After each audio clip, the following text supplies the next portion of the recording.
tardes, bienvenidos a la segunda mesa redonda, respuesta de los grupos de investigación del Departamento de Psicología a la emergencia sanitaria por el COVID-19, organizado por el Departamento de Psicología en el marco de las actividades del Encuentro Anual de Investigación PUC 2020, organizado por el Vicerrectorado de Investigación y la Dirección de Gestión de Investigación. Como decana de la Facultad de Psicología, se me ha invitado a moderar esta segunda mesa y agradezco la oportunidad de hacerlo. Antes de comenzar, quisiera solicitarles que durante todo el evento mantengan sus cámaras y micrófonos apagados. Asimismo, al final de la presentación habrá una ronda de preguntas, por ello, la sección de chat está ya habilitada para dejarnos sus preguntas y comentarios. En esta segunda mesa nos acompañan el Grupo de Investigación de Relaciones Vinculares y Desarrollo Socioemocional, representado por Magali Nóblega, el Grupo de Investigación en Motivación y Emoción, representado por Lenia Matos y Rafael Garurevich, el Grupo de Investigación en Psicología Comunitaria, representado por Adriana Fernández, y el Grupo de Psicología Política y Social, representado por Agustín Espinosa.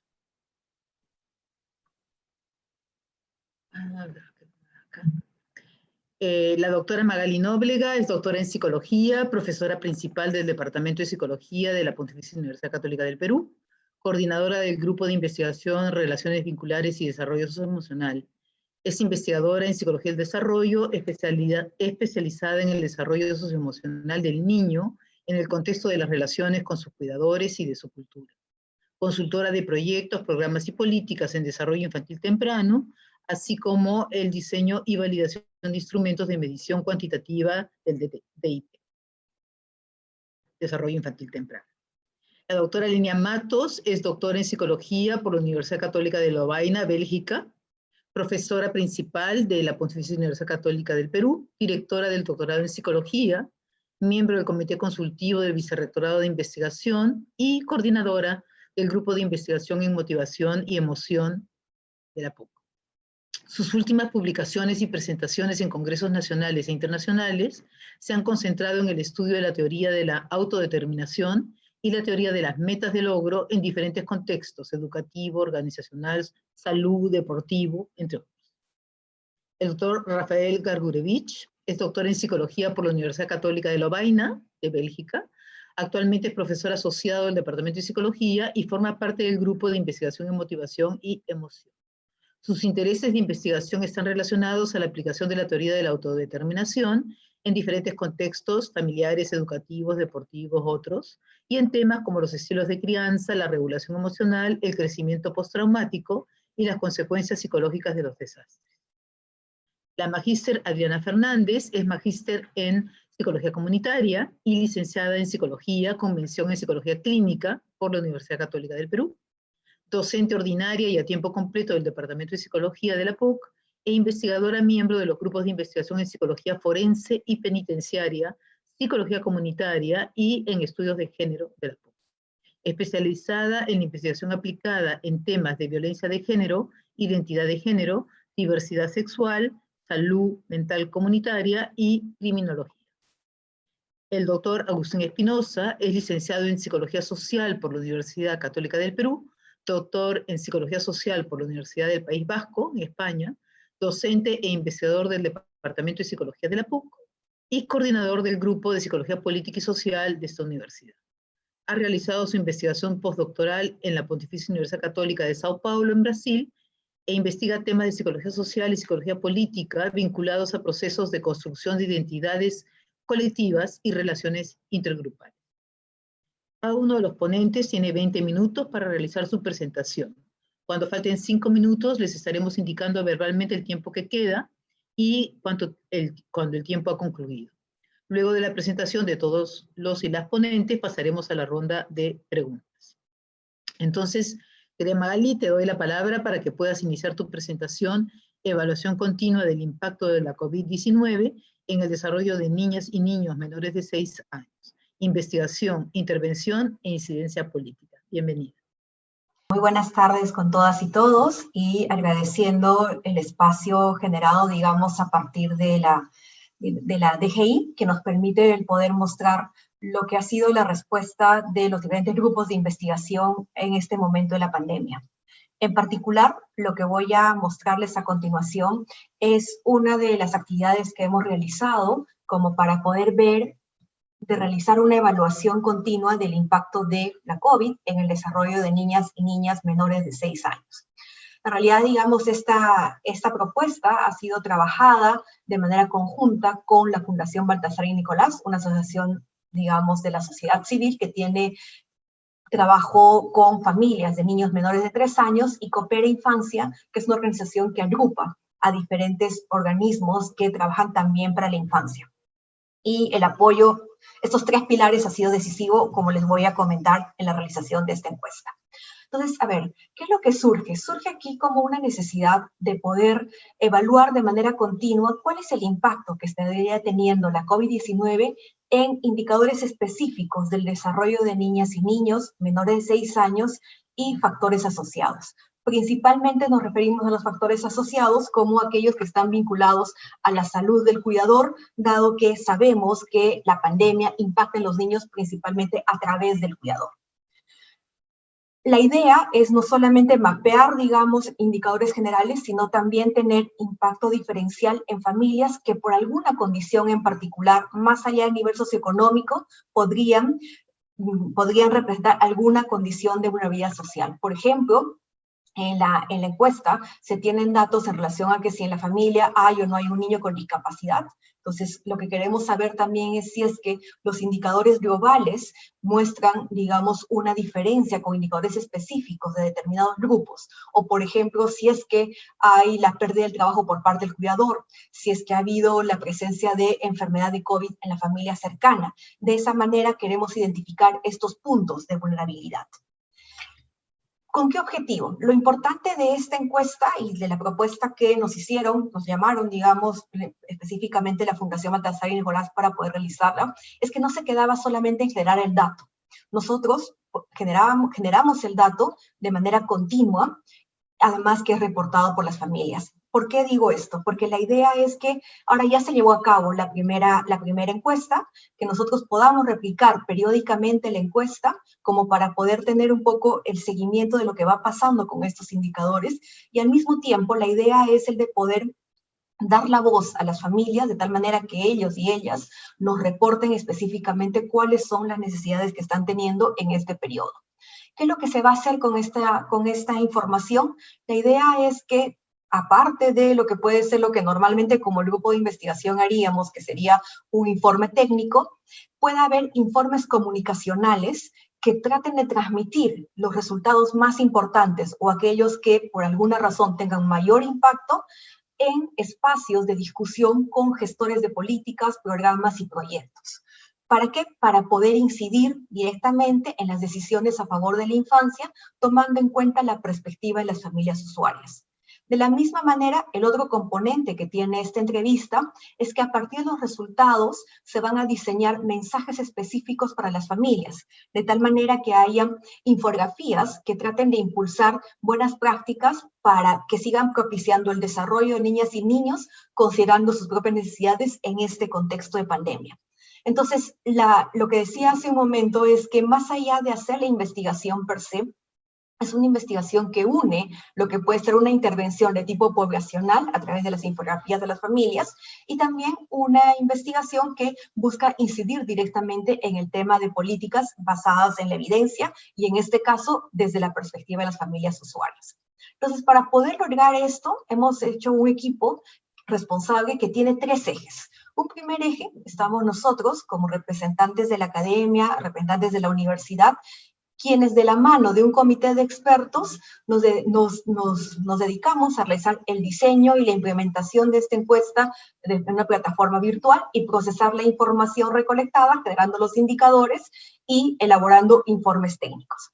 El otro eje de nuestro equipo es la Fundación Baltasar y Nicolás, que de la mano de un comité de editores y comunicadores van a generar estos informes dirigidos a decisores. También ellos se van a encargar de, con los resultados, hacer los mensajes a las familias.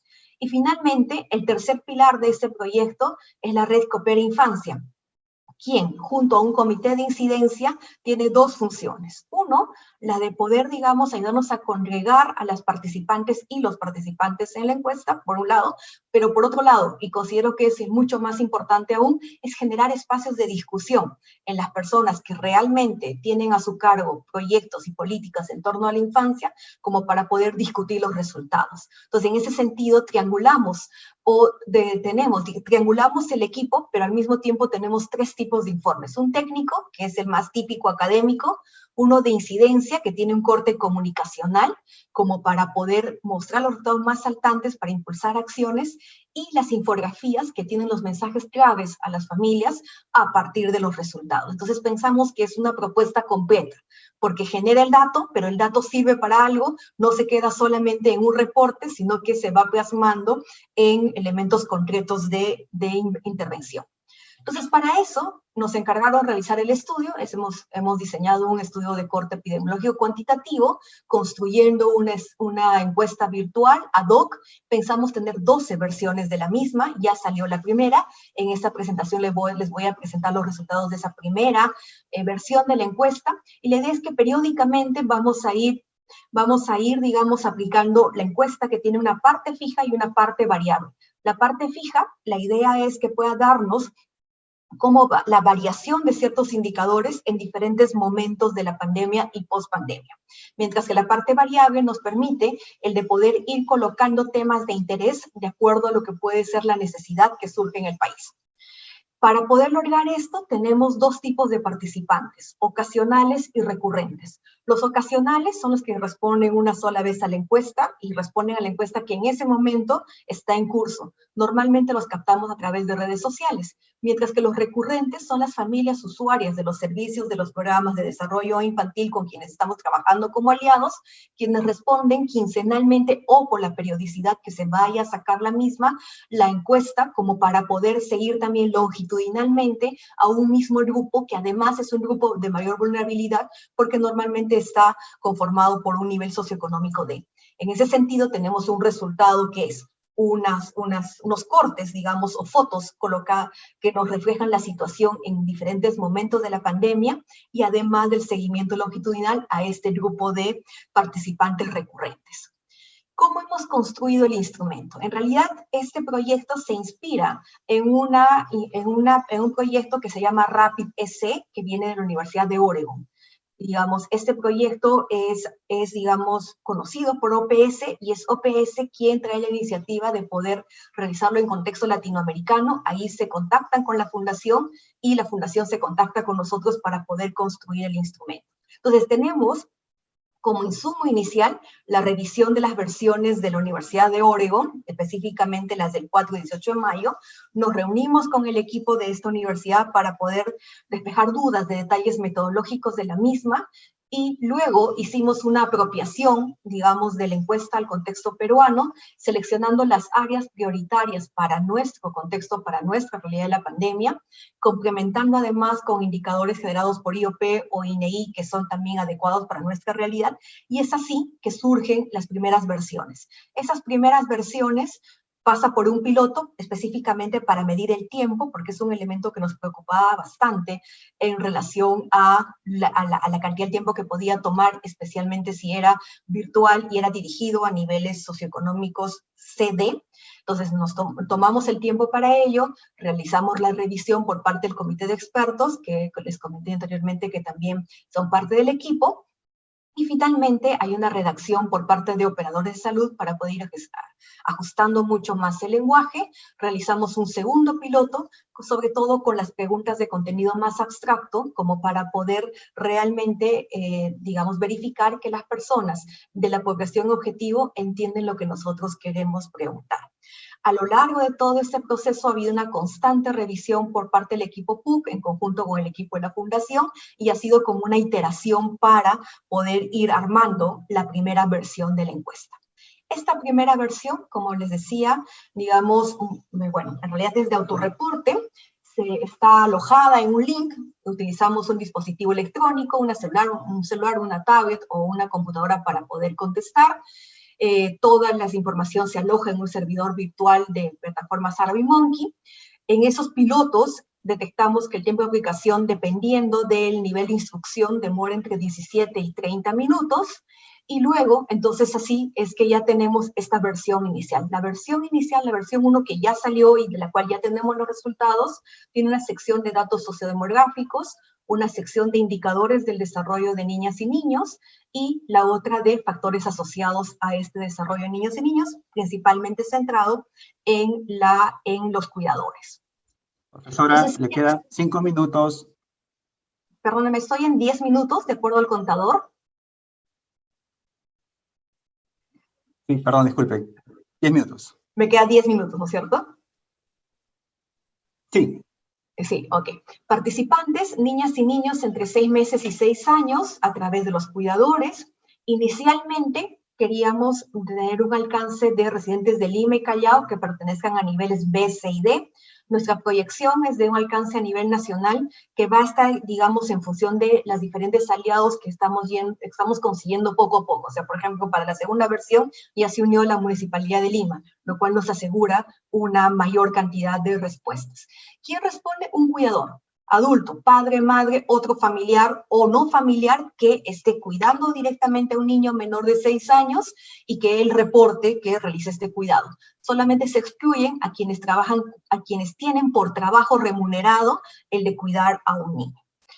Todo es mediante una participación voluntaria, consentimiento informado, el estudio ha sido aprobado por el Comité de Ética de la Universidad y tenemos incentivos no monetarios, digamos hasta el momento, para recurrentes y ocasionales, como referencia a servicios de apoyo socioemocional, charlas que se van a ir dando, u otro tipo de incentivos como para que poder lograr que participen.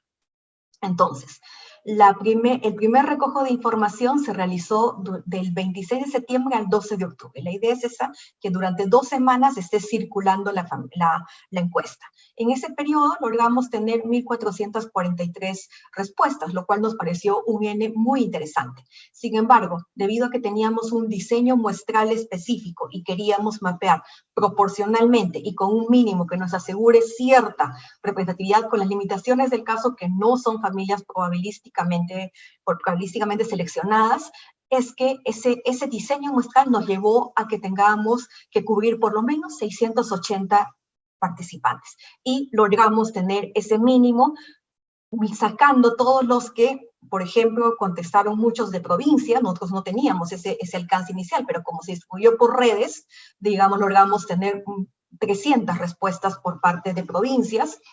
Tuvimos una sobre respuesta, un mayor número de respuestas de nivel socioeconómico D y C. Entonces, como el B era el que nos faltaba, ese hizo que tengamos que reducir el número hasta el 680, que era el mínimo que requeríamos. ¿Cuál es el perfil de los participantes? Están proporcionalmente representados los 3 niveles socioeconómicos. Generalmente 95% son madres, 77% de las edades entre 26 y 45, casi todas de educación superior completa o incompleta. El 67% solo atienden labores del hogar, normalmente tienen un niño. La edad de los niños sí está como en todos los rangos de edad proporcionales, desde los 6 meses hasta los 6 años, 53% varones y el 88% no tienen ninguna dificultad o discapacidad. ¿Cuáles son los indicadores que tenemos? Los indicadores que tenemos están agrupados en estas 5 áreas, entonces voy a ir uno por uno. En relación al acceso a servicios de salud y satisfacción de necesidades materiales, tenemos que el 16.5% de los cuidadores que han tenido un síntoma o sospecha de COVID no ha tenido acceso a un diagnóstico en el sistema de salud. El 20% ha perdido el trabajo durante la pandemia. 6 de cada 10 niños han perdido algún control de salud y o vacuna desde el inicio de la pandemia. Y 34% a nivel socioeconómico D presentan problemas económicos para satisfacer sus necesidades. Estos son nuestros 4 indicadores centrales del tema de servicios de salud y satisfacción de necesidades materiales. Si nos vamos a los indicadores del desarrollo del niño, lo que mapeamos en las preguntas a partir del reporte del cuidador fue si es que el niño se encontraba actualmente quejoso o demandante, o era una escala de 4 opciones. Acá para los indicadores hemos cogido los padres que reportan, los cuidadores que reportan, que eso sucede en muchas ocasiones o siempre. El 46% de los niños reportado por los cuidadores, se muestran quejosos o demandantes en muchas ocasiones en el momento actual, hace 2 semanas. El 23% se muestra miedoso o nervioso, el 17% tienen problemas físicos, enfermedades, en muchas ocasiones que no son explicadas por una causa física. Entonces acá tenemos las 3 manifestaciones de problemas del comportamiento del niño.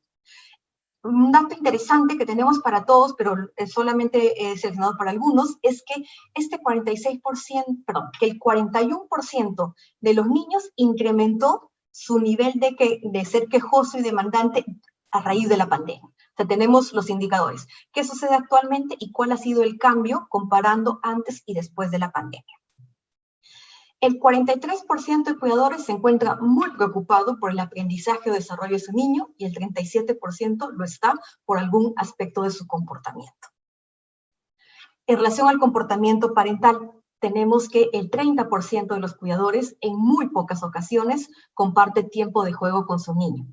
Y el 17% ha disminuido el tiempo de juego que tiene con su niño después de la pandemia o durante la pandemia. A nivel de estrés parental, y acá nos estamos acercando poco a poco a las áreas más difíciles. Estrés parental. Afronte. 48% de los cuidadores sienten que es difícil ser madre, padre o cuidador en este momento.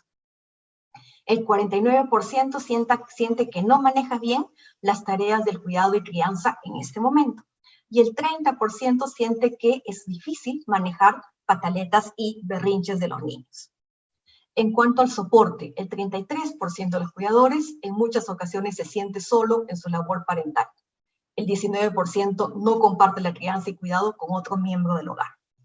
En relación a conciliación, trabajo y cuidado del niño, ahora que estamos trabajando en casa, el 63% de los que trabajaban o estudiaban en casa sienten que es difícil realizar el cuidado de los niños porque tienen que realizar estas actividades desde el hogar. Estado emocional de los cuidadores.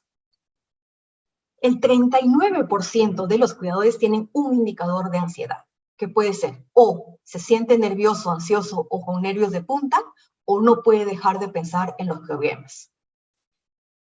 Aparte, el 47% tiene los 2 indicadores de ansiedad. Esto suma y hace que 9 de cada 10 personas tiene 1 o 2 indicadores de ansiedad, lo cual es, digamos, uno de los resultados como más impactantes de la encuesta. Los indicadores de ansiedad aparecieron o se incrementaron en el 44% de los cuidadores a raíz de la pandemia. Es decir, sí estaríamos en condiciones de decir que hay un impacto directo de la pandemia, dado que nosotros les preguntábamos por lo que era una semana habitual previa a la pandemia y una semana y la última semana antes de la encuesta. Si seguimos un poco el indicador de depresión, el 28% tiene un indicador de depresión, que puede ser o pérdida de interés en las cosas que hacía antes, o sentirse decaído, deprimido o sin esperanzas, en muchas ocasiones o casi siempre. Y el 22% tiene los 2 indicadores. Otra vez, si sumamos, 5 de cada 10 personas tiene 1 o 2 indicadores de depresión. En el caso de los indicadores de depresión, aparecieron en el 41% de los cuidadores a raíz de la pandemia. Finalmente, estrés. 6 de cada 10 cuidadores se sienten estresados en muchas ocasiones o siempre. El estrés apareció o se incrementó en el 48% de los cuidadores a raíz de la pandemia, lo cual hace que 7 de cada 10 cuidadores tengan indicado, sintetizando estos 3 indicadores de ansiedad, depresión y estrés. 7 de cada 10 tienen indicadores de ansiedad o depresión o estrés. Y 3 de cada 10 tienen los 3 indicadores, por lo menos 1 de ansiedad, 1 de depresión y 1 de estrés. Entonces, estos son nuestros resultados iniciales. Recién, como la aplicación hace hasta el 12 de octubre, ayer le hemos terminado de procesar. Está en este momento como documento técnico. Necesitamos ahora, digamos, todavía tenemos tareas pendientes. ¿Cuáles son nuestras tareas pendientes? Como hemos obtenido una gran cantidad de niveles C y D, más allá de los que han entrado en esta muestra 680, estamos en la posibilidad de poder hacer indicadores específicos para nivel C y nivel socioeconómico D. También, y como un primer pincelazo, porque ahí sí tenemos provincias muy diversas, pero están casi todas las provincias del país, podemos hacer unos indicadores de provincias, el cual hay que tomarlo con mucho cuidado, pero se puede hacer. Y tenemos que hacer los grupos de vulnerabilidad para poder ver dónde es que estos indicadores suben más todavía. Miren los indicadores que hay en una muestra proporcional de nivel B, C y D de Lima. Además, recuerden que casi todos tienen un solo hijo, no hay casi discapacidad y por lo tanto están en condiciones más o menos favorables. No nos imaginamos todavía cómo están siendo los datos en condiciones de mayor vulnerabilidad. Como productos nos falta el reporte para tomadores de decisiones y las infografías con mensajes a familias con estos mensajes. Y la segunda versión que va a tener, además de las anteriores, datos sobre acceso a educación inicial y el uso y barreras para el uso de medidas contra la COVID, que son los dos, digamos, temas que hemos introducido para la segunda versión. Esa está para salir en el 27 de noviembre, debe estar saliendo, perdón, el 27 de octubre debe estar saliendo, es decir, la próxima semana debe estar saliendo la otra encuesta a circular. Y lo que nos falta es conseguir financiamiento, porque hasta ahorita todo esto ha sido una buena voluntad de los equipos participantes. Nos parece súper importante, porque en México esto está haciéndolo financiado por el BID. Entonces, y acá lo estamos haciendo por una iniciativa más individual. Como conclusiones, y ya para terminar. La siguiente pandemia, consideramos que es la de la salud mental de los cuidadores, la salud mental de todos, pero por nuestros datos, principalmente los cuidadores y los niños. Vemos una urgencia de políticas públicas basadas en evidencia, donde tenemos la academia un rol activo que debemos cumplir. Y finalmente, este proyecto articula la investigación con una intervención de tipo universal. Nos parece que no hubiésemos podido lograr lo mismo con la rapidez que hemos hecho si solo lo hubiésemos hecho desde el grupo de investigación. En ese sentido, esta alianza fue importante y porque principalmente tiene que ver con la articulación de la academia con la sociedad civil. Y simplemente para poder dar los créditos, es un trabajo conjunto, coopera. El IOP nos ha apoyado también bastante con todo lo que es la plataforma, la fundación, el grupo, las personas que hemos participado directamente del mismo, y muchas gracias por su atención.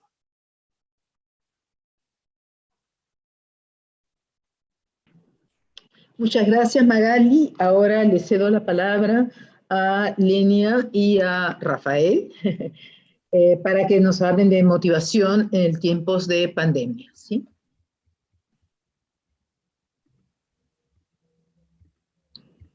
Hola, buenas tardes.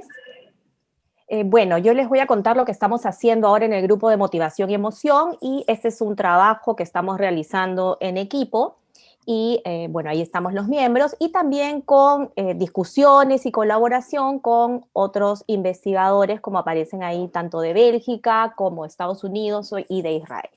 Y hemos llamado a esto motivación en tiempos de pandemia, ¿no? También lo que les voy a presentar ahora tiene que ver con un estudio que está en curso y que responde a la pregunta de si estamos motivados, motivadas para seguir las recomendaciones para cuidarnos del contagio de la COVID-19, ¿no? Ese es el primer punto que yo les voy a contar en qué estamos haciendo ahora.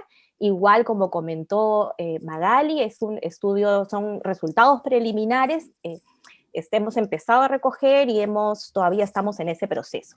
Y un segundo punto es el rol de los padres en el bienestar, malestar en tiempos de pandemia, que eso lo va a comentar Rafael al final de esta presentación. Bueno, algunos puntos a considerar antes de empezar es que cuando hablamos de motivación queremos conseguir ciertos resultados. En este caso, los resultados que estamos tratando de entender tienen que ver con las recomendaciones de cuidado, como lavarse las manos, transportarse solo lo básico, o sea, salir solo para lo básico, evitar salir, mantener la distancia física, no visitar amigos o familiares, etc. Y para esto va a ser muy importante cómo podemos motivar o mover a las personas para seguir estas recomendaciones, cómo podemos tener cómo podemos echar a andar este motor, ¿no? Y para ello, lo que tenemos que pensar es si es importante la cantidad o la calidad de la motivación. Y esto resulta sumamente interesante en este momento, porque muchas veces pensamos que solo interesa la cantidad. Y desde la teoría de la autodeterminación nos invita a pensar que importa también la calidad. ¿A qué nos referimos? Tenemos diferentes razones por las cuales podemos hacer las cosas. podemos seguir las recomendaciones que nos dan, porque si no tengo un castigo o obtengo una recompensa por las expectativas que tienen, o porque me da vergüenza, o porque me da culpa, o tengo que mostrar mi valía personal. Y estos dos tienen que ver con hacer las cosas, en este caso las recomendaciones, por sentido de obligación, presión o estrés. Mientras que otra manera de hacer las cosas es porque pensamos que es algo importante para mí, es algo significativo, algo que vale la pena de que yo invierta mi tiempo y esfuerzo. O porque en verdad sentimos placer, disfrute e interés de hacer algo. Esto tiene que ver con la voluntad o libertad psicológica para hacer las cosas.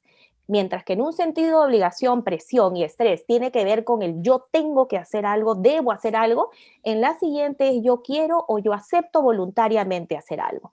Esta primera parte se conoce como motivación controlada, cuando hacemos las cosas por presión o obligación, y cuando hacemos las actividades por voluntad o libertad psicológica, motivación autónoma. Y solamente para saber lo que vamos a trabajar son la regulación externa, cuando hacemos las cosas por presiones externas, obligaciones externas, la regulación introyectada, cuando hacemos las cosas por presiones internas, y cuando hacemos las cosas por la importancia y la utilidad, tiene que ver con esta aceptación voluntaria y es la regulación identificada. Entonces lo que hicimos fue preguntarle a las personas con respecto a las recomendaciones y por qué seguía estas recomendaciones. Este es un estudio en curso, hemos cerrado así la encuesta hace poquito solo para esta presentación, pero continúa realizándose. Tenemos 124 personas, alrededor de 50% mujeres, entre 19 y 72 años y una media de 37 años. Este es un estudio anónimo y voluntario. Y lo que hicimos fue preguntarle las razones por las cuales seguían las recomendaciones. Es un instrumento que funciona bien en nuestra muestra. Entonces la pregunta fue, en la última semana seguí estas recomendaciones porque son las que les presenté al inicio, ¿no? Y un ejemplo de cómo evaluamos esto es porque si no las cumplo las demás o los demás me criticarían, o porque me sentiría avergonzado o avergonzada si no las hago o no las sigo, ¿no? O porque entiendo por qué estas medidas son importantes. O sea, esta es la manera como les preguntamos, ¿no? ¿Qué tanto seguía cada recomendación? Y luego las razones por las cuales seguía la recomendación. ¿Qué fue lo que encontramos, no? O sea, ¿por qué es importante hacer esta distinción entre los diferentes tipos de motivación? O sea, no es lo mismo estar motivado aquí que estar motivado aquí o que estar motivado aquí, ¿no? Entonces, lo primero es ¿cómo correlaciona esto? Entonces, cuando hacemos las cosas porque entendemos la importancia de hacerlas, como podemos ver ahí, ocurre un mayor comportamiento. O sea, las personas se lavan más las manos, se limitan a salir, evitan el contacto, mantienen la distancia física, ¿no? No salen o se transportan, más allá o no visitan a los familiares o amigos, ¿no? Entonces, como vemos ahí, hay una mayor disposición, un mejor tipo de motivación para hacer eso. ¿Qué sucede cuando es la regulación introyectada? Predice solo algunos de los comportamientos y lo hace en menor medida. O sea, cuando yo hago las cosas por culpa, vergüenza, etcétera, ocurre en menor medida. El problema es que no dura tanto en el tiempo. ¿Y qué sucede cuando hacemos las cosas por regulación externa? Castigo, recompensas, no hay ninguna relación. Nada de lo que se encontró fue significativo. Es decir, que si hay amenazas de multas o castigo, tenemos ese tipo de situaciones, no nos mueven a hacer las cosas, ¿no? E incluso en algunos lugares se ha encontrado que eso incluso hace que la gente tenga más oposición, ¿no?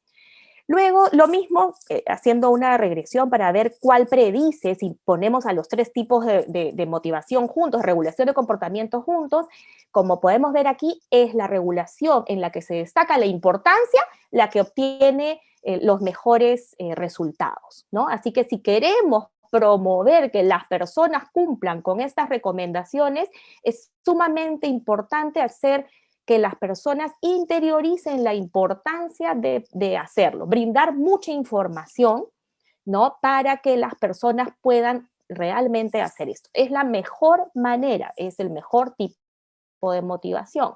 Entonces, lo primero es que sí, el tipo de motivación sí es importante. No es lo mismo estar motivado por recompensas y castigos o por culpa que cuando uno entiende la importancia, ¿no? Por lo tanto, es importante promover la motivación autónoma. Pero, ¿cómo podemos hacer para promover un mejor tipo de motivación? ¿No? Y aquí otra vez lo que queremos es conseguir resultados y lo que nos falta es, ya sé que ahora tengo que lograr un tipo de motivación que es autónoma, pero ¿cómo hago para poder lograr este tipo de motivación? Aquí entra otro de los conceptos o de las variables que tiene que ver con las necesidades psicológicas básicas y cómo las satisfacemos. Y es aquí de donde nosotros vamos a obtener la energía. Esto es lo que nos va a energizar para hacer las cosas, para mover este motor del que les hablaba al inicio. ¿Y cuáles son las necesidades psicológicas básicas? Por un lado, la necesidad de autonomía, que tiene que ver con el sentido de voluntad, la libertad psicológica para hacer algo cuando uno siente que es uno quien dirige su actuación. La necesidad de relación, que es cuando tenemos relaciones cálidas y cercanas con las personas, sentirse valorado y respetado. Y la necesidad de sentirse competente, que es cuando hacemos las cosas, cuando nos sentimos capaces de hacer las cosas, de conseguir resultados, nos sentimos eficientes, ¿no? Entonces, cuando estas tres necesidades psicológicas básicas se satisfacen, estamos con energía para hacer esto. Una reflexión es que en estos tiempos de pandemia, por ejemplo, se han visto sumamente afectadas nuestra necesidad de relación, de poder reunirnos con nuestros familiares y amigos, la necesidad de autonomía, de sentir que no podemos nosotros hacer ciertas cosas que queremos hacer, y en algunos casos necesidad de competencia, aunque a veces en menor valor, ¿no? En menor medida, perdón. Entonces, es interesante pensar cómo nos está afectando esto y qué relación tiene, ¿ok? Hay mucha evidencia empírica de que esto funciona de esta manera para promover el bienestar, la vitalidad, el afecto positivo, el ajuste en diferentes países y contextos y culturas, ¿no? Perú, en los estudios de Perú también, y en diferentes etapas de desarrollo de las personas, ¿ok? Entonces, en este caso, hemos visto importante ver cómo la satisfacción y frustración de necesidades nos permiten predecir cómo se sienten las personas, ¿no? Y otra vez les preguntamos por cómo se sentían durante esta última semana. Y aquí están, bueno, los instrumentos que hemos empleado para usar cada uno para evaluar cada uno de estos constructos y cuál es el alfa, es decir, que tiene un buen funcionamiento en esta muestra. Entonces, si vemos aquí, es interesante porque cuando nosotros satisfacemos las necesidades psicológicas básicas, tenemos una mayor satisfacción con la vida, mayor vitalidad, mayor energía, menores síntomas depresivos, menor estrés y menor ansiedad. Cuando nuestras necesidades están frustradas, es decir, cuando nos sentimos drenados, se asocia con lo opuesto, con una menor satisfacción con la vida, menor vitalidad, mayores síntomas depresivos, estrés y ansiedad, ¿no? Entonces, es algo muy importante de pensar. ¿Qué pasa cuando decidimos incluir los dos, la satisfacción y la frustración, como predictores de nuestro bienestar y malestar? Lo que vemos es interesante. La satisfacción se relaciona directamente con la satisfacción con la vida y con la vitalidad, y la frustración directamente con estos aspectos, estas variables negativas, ¿no? Mayores síntomas depresivos, el desgano, sentir que uno no tiene la energía para hacer las cosas, ¿no? Sentir palpitaciones en el corazón, sentirse angustiado, etcétera, ¿no? Entonces, este es un aspecto también interesante a considerar, ¿no? Entonces, la siguiente pregunta es, ¿cómo hacemos para satisfacer las necesidades psicológicas básicas? Entonces, ahora nos falta completar esto y aquí podemos tratar de conseguir cualquier resultado. Y para eso es importante tener la motivación, y ya sabemos que es una motivación de mejor calidad. Para eso es importante satisfacer las necesidades psicológicas básicas, pero la pregunta es cómo hacemos para satisfacer las necesidades psicológicas básicas. Y aquí es donde entra en juego el contexto de apoyo a las necesidades psicológicas básicas. ¿A qué se refiere esto? Los estilos motivacionales, en este caso vamos a ver de apoyo a la autonomía versus el control. Es decir, ¿qué es lo que hace en los contextos que las personas satisfagan sus necesidades? Puede ser la relación entre la persona, entre el estudiante y los profesores, entre el entrenador y los atletas, ¿no? Todo el jefe y los trabajadores. Entonces, aquí vamos a ver un estudio de cómo creamos este contexto. Y aquí es donde entra en juego un estudio en el que también estamos participando, y este es un estudio internacional, más de 30 países están colaborando, y es ver el efecto de los estilos de comunicación sobre la motivación para seguir u oponerse a las pautas de distanciamiento social durante la pandemia. ¿En qué consiste esto? Esto se está trabajando con un equipo de investigación en Estados Unidos, en Inglaterra, ¿no? Y en Perú hemos podido conseguir trabajar con 500 participantes. Actualmente están en el análisis y de lo que nos comentaron, los resultados van en lo esperado, dentro de lo esperado. ¿En qué consistía este contexto? El contexto que se estudió aquí es el contexto que uno crea a través de unos textos en el que le dan información a las personas sobre por qué distanciarse. Es decir, ya no solamente un estilo de esta interacción que puede ser virtual o presencial, sino a través de documentos escritos. Y aquí lo que se trabajó fue cuál era el estilo de comunicación que se usaba en el texto cuando se brindaba la información. Entonces, ¿por qué se decidió estudiar esto? Porque los mensajes que apoyaban la autonomía hacen o predicen una motivación que dura en el largo plazo. Y el artículo de que tenía el mensaje con un estilo de apoyo a la autonomía, ¿no? Tiene que ver con un artículo en el que se enfatizaba la comprensión, ¿no? Reconociendo que era muy difícil que se viera alterada nuestra vida tal como la veníamos realizando. Además, se daba una explicación muy clara sobre por qué el distanciamiento social es la mejor forma o por qué es tan importante para retrasar el contagio, digamos, la transmisión de la enfermedad, y asimismo que uno puede elegir sobre el propio comportamiento dentro de algunas limitaciones prácticas que estamos pasando. O sea, dar ciertos espacios donde la persona pueda tener cierta posibilidad de elección. Y lo siguiente es los estilos de comunicación de control, en donde se enfatiza la coacción, la presión, la amenaza, y se emplea un lenguaje de debe y tiene, ¿no? Y luego, bueno, antes de que se leyeran estos textos, se le preguntaba qué tanto qué tanto se adherían a distanciarse socialmente, y después de leer el artículo, respondieron cuestionarios sobre apoyo a autonomía o control, motivación autónoma, posicionismo e intenciones de comportamiento en el futuro.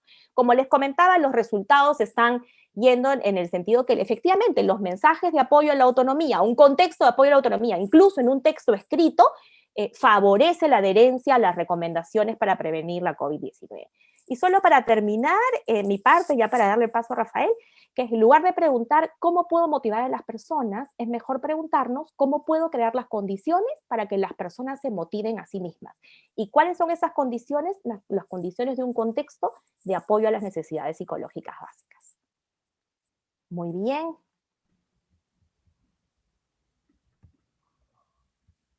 Muy bien, muchas gracias. ¿Se me escucha? Muchas gracias, Lenia.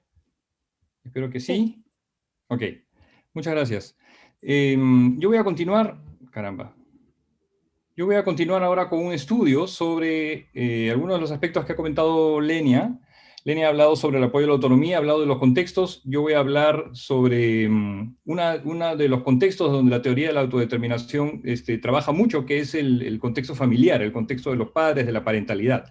Entonces le hemos puesto como título a esta sección el rol de los padres en el bienestar y malestar en tiempos de pandemia.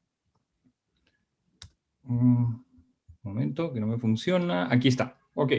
Según la teoría de la autodeterminación, los contextos, que son en este caso los estilos parentales, apoyan u obstaculizan las necesidades psicológicas básicas de las que ha mencionado Lenia, y también la regulación del comportamiento, lo que también incluye la regulación emocional, que es parte de lo que yo voy a hablar ahora más adelante. Algo distintivo de estos estilos es que el apoyo a la autonomía apoya la libertad psicológica, es decir, los padres escuchan activamente a sus hijos o hijas, aceptan sus conductas, validan sus emociones, ¿sí? Apoyan las iniciativas, y esto promueve la independencia, el bienestar y el crecimiento psicológico de los niños y adolescentes, pero esto también se da, dicho sea de paso, en adultos jóvenes. Por eso es que nuestro estudio es acerca de estudiantes universitarios. Otro de los estilos que se contrapone al estilo de apoyo a la autonomía, en este caso es el estilo de control, que también ha hecho referencia a Leniak, donde básicamente los padres lo que hacen es manipular a sus hijos para que hagan lo que a los padres les interesa. Entonces, esto disminuye el bienestar, aumenta el estrés, la depresión, la ansiedad, entre otros, y vamos a ver qué cosa sucede ahora en este estudio. Los estilos parentales impactan también en cómo los hijos o sus hijos, ¿no es cierto?, regulan sus emociones. Y también, de acuerdo a la teoría de la autodeterminación, la regulación emocional puede darse de dos maneras, o de dos grandes maneras, que resultan ser adaptativas y maladaptativas. Algunos le llaman funcionales y disfuncionales. Uno de estos estilos es la exploración. Se llama la exploración, proporciona información que orienta al crecimiento y a la prosperidad personal o a experiencias de bienestar. Cuando surgen las emociones, yo me puedo preguntar, por ejemplo, yo puedo explorar mi experiencia emocional y ver, bueno, ha aparecido porque me sucedió algo y aparece una emoción negativa. Bueno, ¿por qué aparece esta emoción negativa y qué voy a hacer con esa emoción negativa? ¿Sí? En cambio, la desregulación es un estilo de regulación emocional maladaptativo. También hay un percatamiento de la emoción, pero no se puede regular, es decir, no se sabe qué hacer con esa emoción, ¿sí? Entonces, en ambos hay un percatamiento de la emoción, pero las acciones y las consecuencias que devienen de ellas, ¿no es cierto?, de ese percatamiento son muy diferentes y tienen efectos muy diferentes en lo que vamos a llamar variables de salida dentro de poco, pero en el bienestar y en el malestar de las personas, ¿sí? Entonces, nosotros vamos a investigar la relación, o hemos hecho una investigación con colaboración, por supuesto, de la que ha comentado Lenia. Esta es una investigación en curso, donde vamos a investigar la relación entre los estilos parentales y la regulación de la emoción. Pero el contexto de la COVID es importante, porque se ha encontrado que los estilos parentales pueden cambiar o exacerbarse dependiendo de los cambios en contextos culturales o situaciones de estrés, como por ejemplo la situación de pandemia, ¿sí? Entonces, se ha hipotetizado que el control parental puede ser adaptativo en diferentes culturas o en situaciones de estrés. Y esto es algo que se viene investigando, además, con respecto a la COVID, pero también con respecto a otro de los aspectos que estamos investigando que tienen que ver con la seguridad en los vecindarios, en los barrios, que también es algo interesante de comentar. Pero, ¿qué cosa pasa con los estilos parentales y la COVID, ¿no? El estilo de control, entonces, será adaptativo en esta muestra de jóvenes universitarios. Hay personas que dicen, o han encontrado por ahí, que dicen que, bueno, los padres deberían controlar a sus hijos para que no salgan de la casa, ¿no es cierto? El otro día veía yo las noticias de la gente que está yendo a la playa y muchos son jóvenes. ¿Dónde están los padres?, decía algún comentarista, ¿sí? Entonces, hemos decidido estudiar qué cosa pueden hacer los padres y cuál es el efecto que esto tiene sobre la regulación de las emociones y cuál es el impacto que esto tiene en dos variables que están relacionadas al bienestar por un lado y al malestar por otro, que son la sintomatología postraumática y el crecimiento postraumático. Hemos escogido estas dos variables en lugar de, por ejemplo, otras variables que tienen que ver con satisfacción en la vida, porque están directamente relacionados a la idea de que la COVID puede hacer que tú pierdas la vida o que en realidad te cause algún tipo de lesión que puedas tener más adelante, dado que las investigaciones sobre COVID están diciendo que no solamente te enfermas, sino que puede haber otro tipo de lesiones que continúan en el tiempo. Entonces, por eso hemos escogido estos dos instrumentos. Ok, este es el modelo hipotético que hemos planteado, ¿sí? Pero claro, los modelos hipotéticos están para probarlos y ahora vamos a ver más adelante que no todo sale como uno piensa que sale. Pero hay un aspecto importante aquí, que es que cuando nosotros pensamos que la regulación emocional puede ser, o ciertos tipos de regulación emocional y de estilos parentales y luego de regulación emocional pueden ser adaptativos, en realidad lo que estamos pensando es que el cambio en las relaciones entre las variables que vemos acá se da en esta primera parte que está aquí, ¿sí? En la parte de apoyo a la autonomía y a la exploración. Entonces, nuestro modelo hipotético dice que el apoyo a la autonomía, al ser funcional, un aspecto funcional, está asociado a la exploración, es decir, aspecto funcional, también, y al crecimiento postraumático. Sin embargo, esto está en discusión, todavía no se ha investigado del todo, vamos a ver ahora algunos de los resultados, y la idea es que el control, que además va en la línea de control, desregulación y sintomatología postraumática, la idea es que el control podría cambiar de dirección y podría ser útil para la exploración. Y lo mismo pasaría con el apoyo a la autonomía, que podría ser útil para la desregulación. Es decir, si uno plantea que el apoyo a la autonomía y que el control, que usualmente están asociados de manera positiva por un lado y negativa por el otro, pueden cambiar de acuerdo a situaciones, en alguna parte debería estar el cambio. Y la idea es que, en este modelo por lo menos, estos impactan en la regulación emocional que tienen los estudiantes, y es esta regulación que finalmente predice el crecimiento postraumático, la sintomatología postraumática. Entonces, tenemos encuestas de 380 jóvenes, que son 130 de género masculino, 243 de femenino, con una media de edad de 20 años. La mayoría vive en comas, han tenido parientes que se han contagiado de COVID-19 y alguno de ellos ha tenido COVID-19. Un requisito para participar en el estudio era no tener en este momento COVID-19. Y por supuesto, antes de la evaluación en línea que se llevó a cabo un consentimiento informado, ¿no? Entonces, aquí están algunos de los instrumentos. Voy a ir un poco rápido en esto, pero cuando se dice que se apoya la autonomía, uno de los ítems es, por ejemplo, mi padre o mi madre me acepta tal cual como soy. Y en control puede ser mi padre o madre siempre me dice qué es lo que yo tengo que hacer, ¿sí? En la escala de regulación emocional está aquí la escala de exploración. Uno de los ítems es cuando me siento estresado o estresada, o ansioso o ansiosa, usualmente trato de entender las razones. Y un ítem de desregulación es me resulta difícil controlar mi ansiedad o estrés, y aparecen de maneras que no me gustan. Y dicho sea de paso, hay otro ítem más que dice que no puedo controlar, ¿sí? Ok, la escala del impacto del estresor posee 6 ítems, es una versión reducida, la original posee 21 ítems, ¿sí? Son parte de los ítems originales que ha sido adaptado ya previamente en el Perú, y lo que esto mide es sintomatología postraumática frente a estresores que podrían causar la muerte, como por ejemplo en este caso la COVID-19, ¿sí? Entonces un ítem de ejemplo es, he tratado de no pensar en la COVID-19. Y finalmente la otra escala, la última, es la de escala de crecimiento postraumático versión corta. La versión larga posee 20 ítems, hemos tomado una de 10 ítems que tiene buena validez y confiabilidad. Y la idea es que a partir de la COVID-19 pueden darse cambios positivos. Por ejemplo, cambios positivos en las personas a raíz de la COVID-19 puede ser cambiar mis prioridades acerca de lo que es importante en mi vida, ¿no? Estas son las correlaciones, como les dije, es una investigación en proceso, ¿sí? Aquí hay algunas correlaciones interesantes e importantes. Por alguna razón, perdónenme, pero no me está funcionando el teclado. Cuando paso, no pasa. A ver, aquí está. Ok, esto sí funciona. Muy bien. Entonces, de acuerdo a nuestro diseño, a nuestro modelo hipotético, nosotros deberíamos tener relaciones significativas en todas estas variables, y esto no es así, ¿sí? Por lo tanto, esa es ya una limitación. Bueno, no es una limitación, pero es un nuevo alcance para tener que rediseñar nuestro modelo inicial. Entonces, las variables de crecimiento tienen una relación, aunque bastante baja, pero una correlación significativa con las variables de apoyo a la autonomía, de padre y de madre. Y aquí en las variables de control tiene una relación un poco más potente con la sintomatología postraumática, perdón. Como vemos, aquí no hay relaciones significativas, y esto es un problema, porque nosotros habíamos hipotetizado que habían también relaciones negativas entre estas variables, pero no hay relaciones significativas, ¿sí? Más adelante,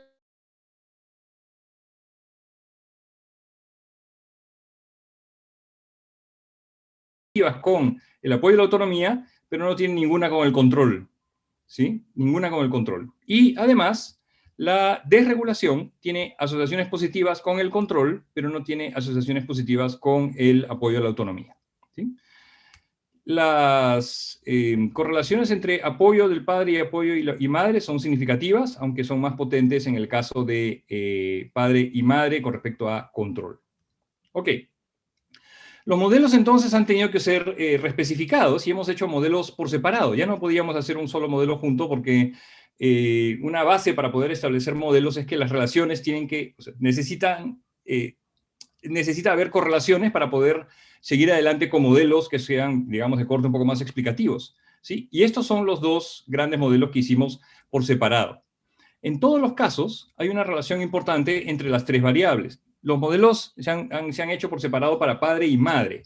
Si ustedes ven aquí, por ejemplo, hay dos, en este caso hay un número, punto 16, y hay un punto 0,5 que es, bueno, no significativo en este caso. Quiere decir que el primero son las estadísticas, los coeficientes con relación a las puntuaciones de la madre, y los segundos son los coeficientes con relación a las puntuaciones del padre. Entonces, nosotros tenemos un modelo de apoyo a la autonomía por un lado y de control por otro, que ha sido aplicado a madres y padres, o sea, ha sido estudiado a madres y padres. Entonces, nosotros en general podemos ver que hay efectos significativos, tanto acá como acá, y en este caso hay un efecto significativo de apoyo a la autonomía que es directo hacia crecimiento postraumático en el caso de la madre, pero no en el caso del padre. Los efectos en la mediación los efectos que van hacia la variable mediadora y luego de la mediadora a la variable de salida, digamos que es crecimiento postraumático, son significativos. Lo mismo sucede aquí abajo, es decir, nosotros podemos tener acá que de control hacia síntomas postraumáticos hay un efecto directo, en este caso es punto 14, punto 10 es significativo, es menor, por supuesto, que los efectos que se llaman indirectos, ¿sí? Ahora, en ambos casos hay una presencia de variables mediadoras, ¿sí? Solo que la mediación puede ser directa en un caso e indirecta en otro caso, ¿sí? En ambos casos hay mediación. Muy bien. Acá podemos ver que el R cuadrado, en este caso es 10% para el modelo de la madre y 15% para el modelo del padre y 11% para, en el caso de abajo, el modelo de la madre y 29% para el modelo del padre. Muy bien, ok. Cerrando entonces, ya sé que ya me pasé el tiempo, discúlpeme por favor. En los diversos estudios presentados aparece un patrón de correlaciones distintivo, ¿no? Por ejemplo, los contextos son importantes, así es. La manera en que se brinda información y se pide cosas es muy importante en este momento de pandemia. Y el apoyo a la autonomía es fundamental para lograr mensajes positivos.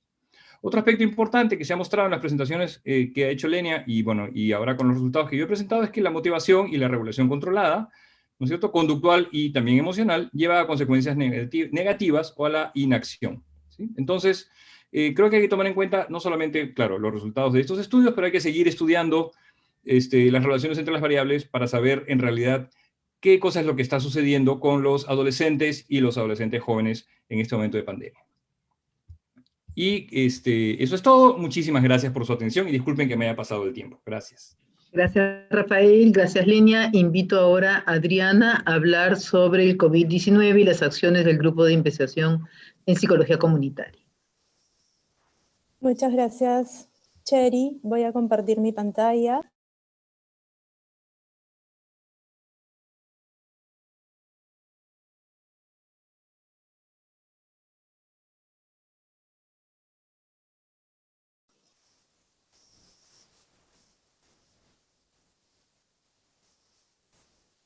Ok, ya estamos. Muchísimas gracias, Cheri. Bueno, buenas tardes con todas y todos. Junto con Miriam Rivera hemos preparado esta presentación para dar a conocer las acciones que desde el Grupo de Investigación de Psicología Comunitaria se han realizado en el marco de la COVID-19. En ese sentido, quisiera tomarme unos minutos para contextualizar y que nos conozcan y sepan quiénes somos. El Grupo de Investigación de Psicología Comunitaria es un espacio académico que tiene como objetivo fomentar el desarrollo de conocimiento crítico y constructivo sobre la realidad del país desde el enfoque de la psicología comunitaria para poder comprender y construir propuestas y generar acciones pertinentes en nuestra sociedad. Tenemos 5 líneas temáticas, ahí están puestas. Yo voy a hablar ahora básicamente de los estudios en contextos post-conflicto y post-desastre, que es la línea que nos convoca justamente de cara a las acciones en medio de la pandemia.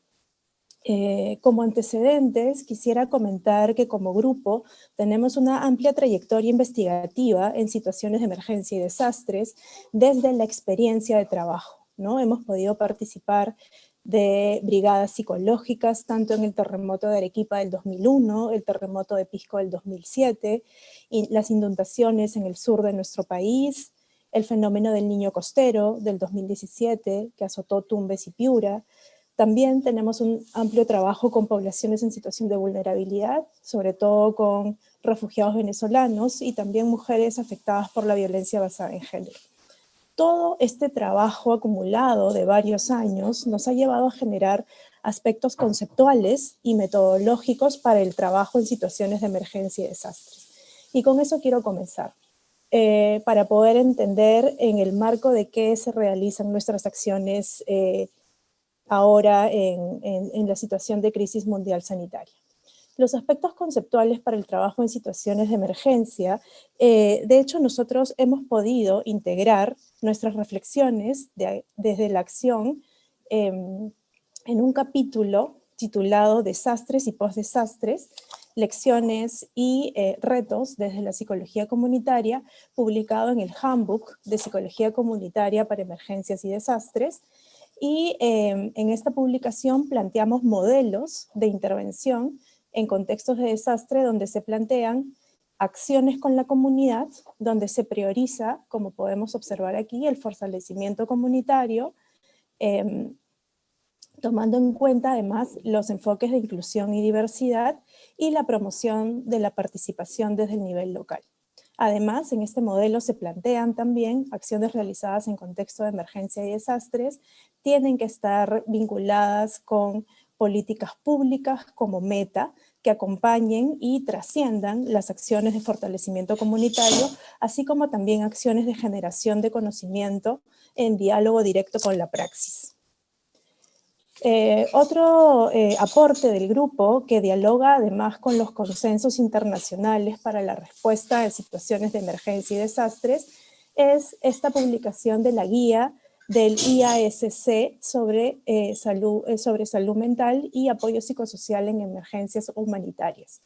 El IASC es el comité permanente entre organismos internacionales que coordina la asistencia comunitaria en casos de emergencia y catástrofes.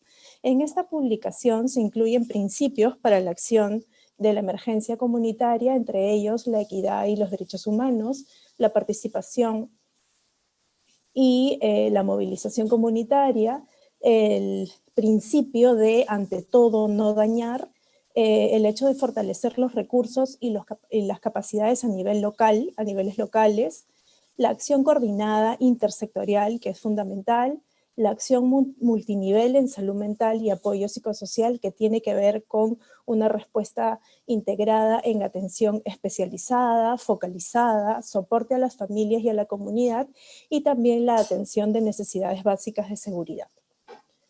Respecto a los aspectos metodológicos, nuestra experiencia en situaciones de emergencia y desastre nos ha llevado a plantear 4 niveles en el cómo realizar la respuesta. Tenemos un nivel directivo que tiene que ver con la articulación en redes internacionales, nacionales y locales, la participación en espacios intersectoriales de toma de decisión, el fortalecimiento institucional a las instancias claves para la formulación e implementación de políticas públicas adecuadas a la situación de emergencia, un nivel intermedio que tiene que ver sobre todo con el fortalecimiento de capacidades a través de capacitaciones a personal que atiende en un primer nivel de atención la emergencia y también al personal de salud, ¿no? Y en este aspecto vinculado al personal de salud se hace mucho énfasis también en el acompañamiento y monitoreo que tiene que ver con el apoyo mutuo para la prevención del agotamiento profesional. A un nivel más focalizado, también generamos fortalecimiento de capacidades a través de la capacitación de servicios no especializados dirigidos a grupos focalizados, ¿no? Dirigidos a la atención o prevención de la salud mental de mujeres, niñas, niños, adolescentes en situación de violencia, docentes, que también son un grupo importante, que también los vemos como cuidadores, ¿no? Personal de salud, etc. Y finalmente, y no menos importante, el nivel de difusión de conocimiento, ¿no? En ese sentido, como grupo, estamos presentes en medios de comunicación masiva para generar mensajes claves al grupo poblacional, también en medios especializados vinculados a la realización de ponencias, publicaciones, y también dentro de la docencia, incorporando la temática de la pandemia, la crisis sanitaria, como tema tanto en la docencia como también en la investigación. Entonces, justamente tomando en cuenta estos aspectos conceptuales y metodológicos que han supuesto una reflexión de bastantes años, ¿no? Es que hemos organizado nuestras acciones y los resultados que hemos tenido como grupo de investigación en el marco actual de la situación de crisis sanitaria mundial. En el nivel directivo hemos actuado y hemos intervenido en términos de políticas públicas e incidencia política. En el nivel intermedio hemos podido fortalecer capacidades al primer nivel de atención. En el nivel focalizado también hemos dirigido acciones y espacios de fortalecimiento de capacidades a servicios dirigidos a grupos focalizados. Y en cuanto a la difusión de conocimiento, hemos podido generar conocimiento desde la práctica y además hemos podido participar en plataformas de discusión académica y también en medios de comunicación. Respecto a las políticas públicas, hemos podido tener un aporte técnico a la formulación de políticas de salud mental en la guía técnica de primeros auxilios psicológicos que se pudo publicar en septiembre de este año, que tiene una amplia información respecto justamente a el modelo de primeros auxilios psicológicos, que además es el utilizado por la OMS en casos de emergencia y desastres. También hemos podido generar un aporte técnico a la formulación de políticas de salud mental en la guía de la salud mental, del cuidado de la salud mental del personal de la salud en el contexto de la COVID-19, que ha sido también una guía técnica publicada este año y que ha ayudado mucho a justamente preservar la salud mental de las personas que se encargan de la salud mental de la población en general. En cuanto a la incidencia política, también nos parece sumamente importante desde la academia y desde nuestro grupo aportar en espacios de toma de decisión política en salud mental a nivel nacional, y en ese sentido Tesania Velázquez, miembro de nuestro grupo, ha sido representante en salud mental comunitaria en la presidencia del Consejo de Ministros, pudiendo también reflexionar y dialogar acerca del enfoque de salud mental comunitaria dentro de las decisiones del Estado para atender, promover y prevenir la salud mental de ciudadanos y ciudadanas en el marco de la pandemia. En cuanto al fortalecimiento de capacidades, las capacitaciones a trabajadores de primer nivel de atención se han realizado tanto para personal del MINSA en general, como también para personal de la Escuela Nacional de Salud Pública, ¿no? Se ha hecho una capacitación titulada Acompañamiento Psicosocial frente a la crisis de la COVID-19, que tiene 8 ediciones nacionales, que estas terminan en noviembre de este año, ya varias se han realizado, y han sido espacios de intercambio de conocimiento y de fortalecimiento de capacidades hacia estos trabajadores del primer nivel de atención que han valorado mucho los espacios y necesitan justamente estos espacios de reflexión y de capacitación para poder continuar su trabajo en medio de la crisis sanitaria. Respecto a también el fortalecimiento de capacidades, también hemos hecho capacitaciones dirigidas a grupos focalizados. De hecho, el enfoque que ha regido estas capacitaciones es el enfoque de primeros auxilios psicológicos, y hemos podido, digamos, compartir y colaborar con la Agencia de la ONU para los Refugiados, en donde se ha podido hacer una capacitación de primeros auxilios psicológicos, digamos, para la atención de refugiados venezolanos en tiempos de pandemia. También hemos podido activar acciones de fortalecimiento de capacidades dentro de nuestra propia universidad, con una capacitación de primera ayuda psicológica para la Oficina de Servicio de Orientación al Estudiante, que se encarga también de atender y promover la salud mental de estudiantes de nuestra universidad. Y también hemos podido colaborar con la Universidad Mayor de San Marcos en una capacitación titulada Soporte en Salud Mental y Primera Ayuda Psicológica para la Población en General, en donde hemos podido compartir con psicólogos voluntarios que están haciendo una labor encomiable respecto de el tratamiento de la salud mental en muchas partes del Perú, en Arequipa, en Cusco, en Puno. Respecto a la generación de conocimiento, también hemos podido sacar algunas publicaciones, ¿no? Tanto, digamos, en español como en inglés, vinculadas justamente a el enfoque de salud mental comunitario en tiempos de coronavirus, ¿no? Y también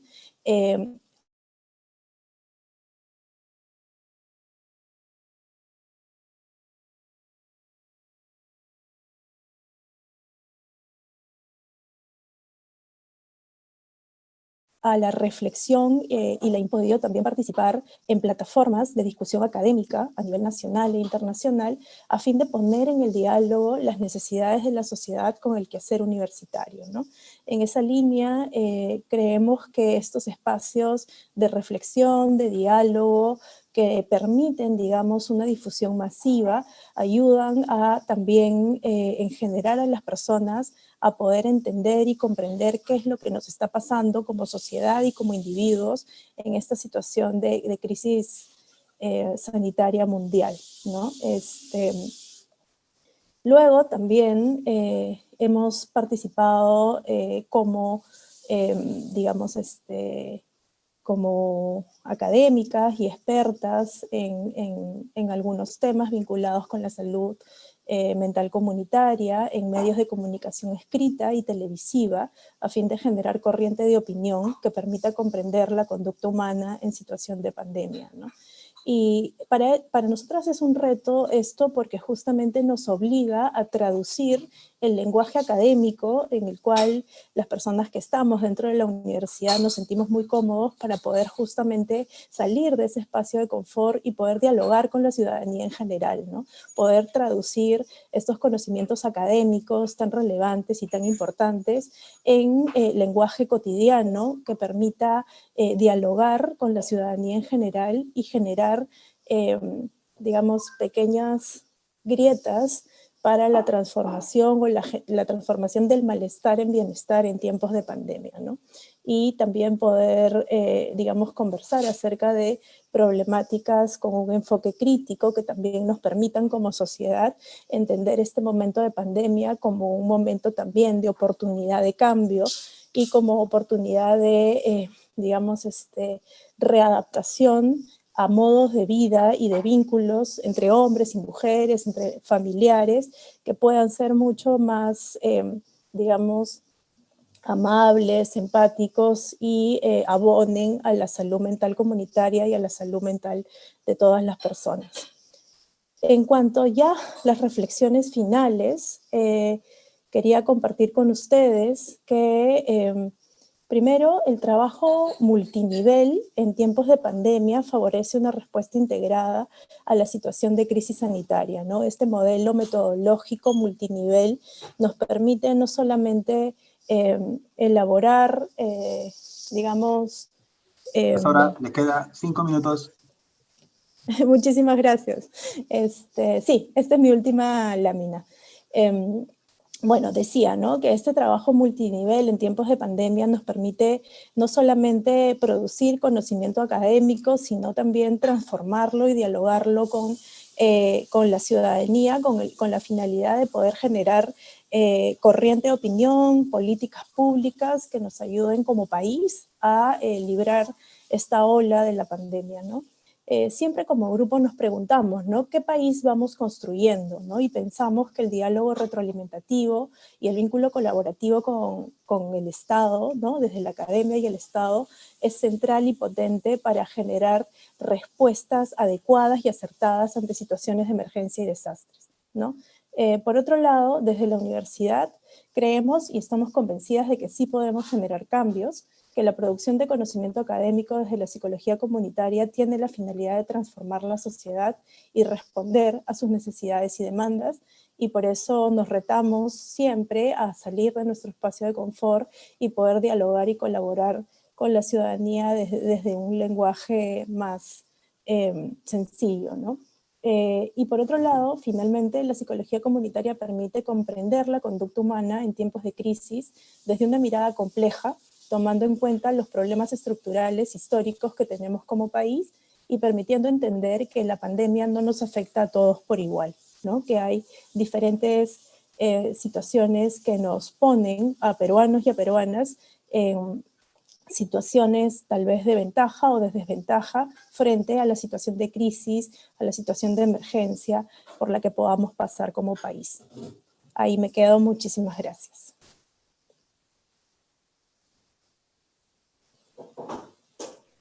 Gracias, Adriana. Invito a Agustín a hablar de solidaridad y pandemia, iniciativas de intervención e investigación.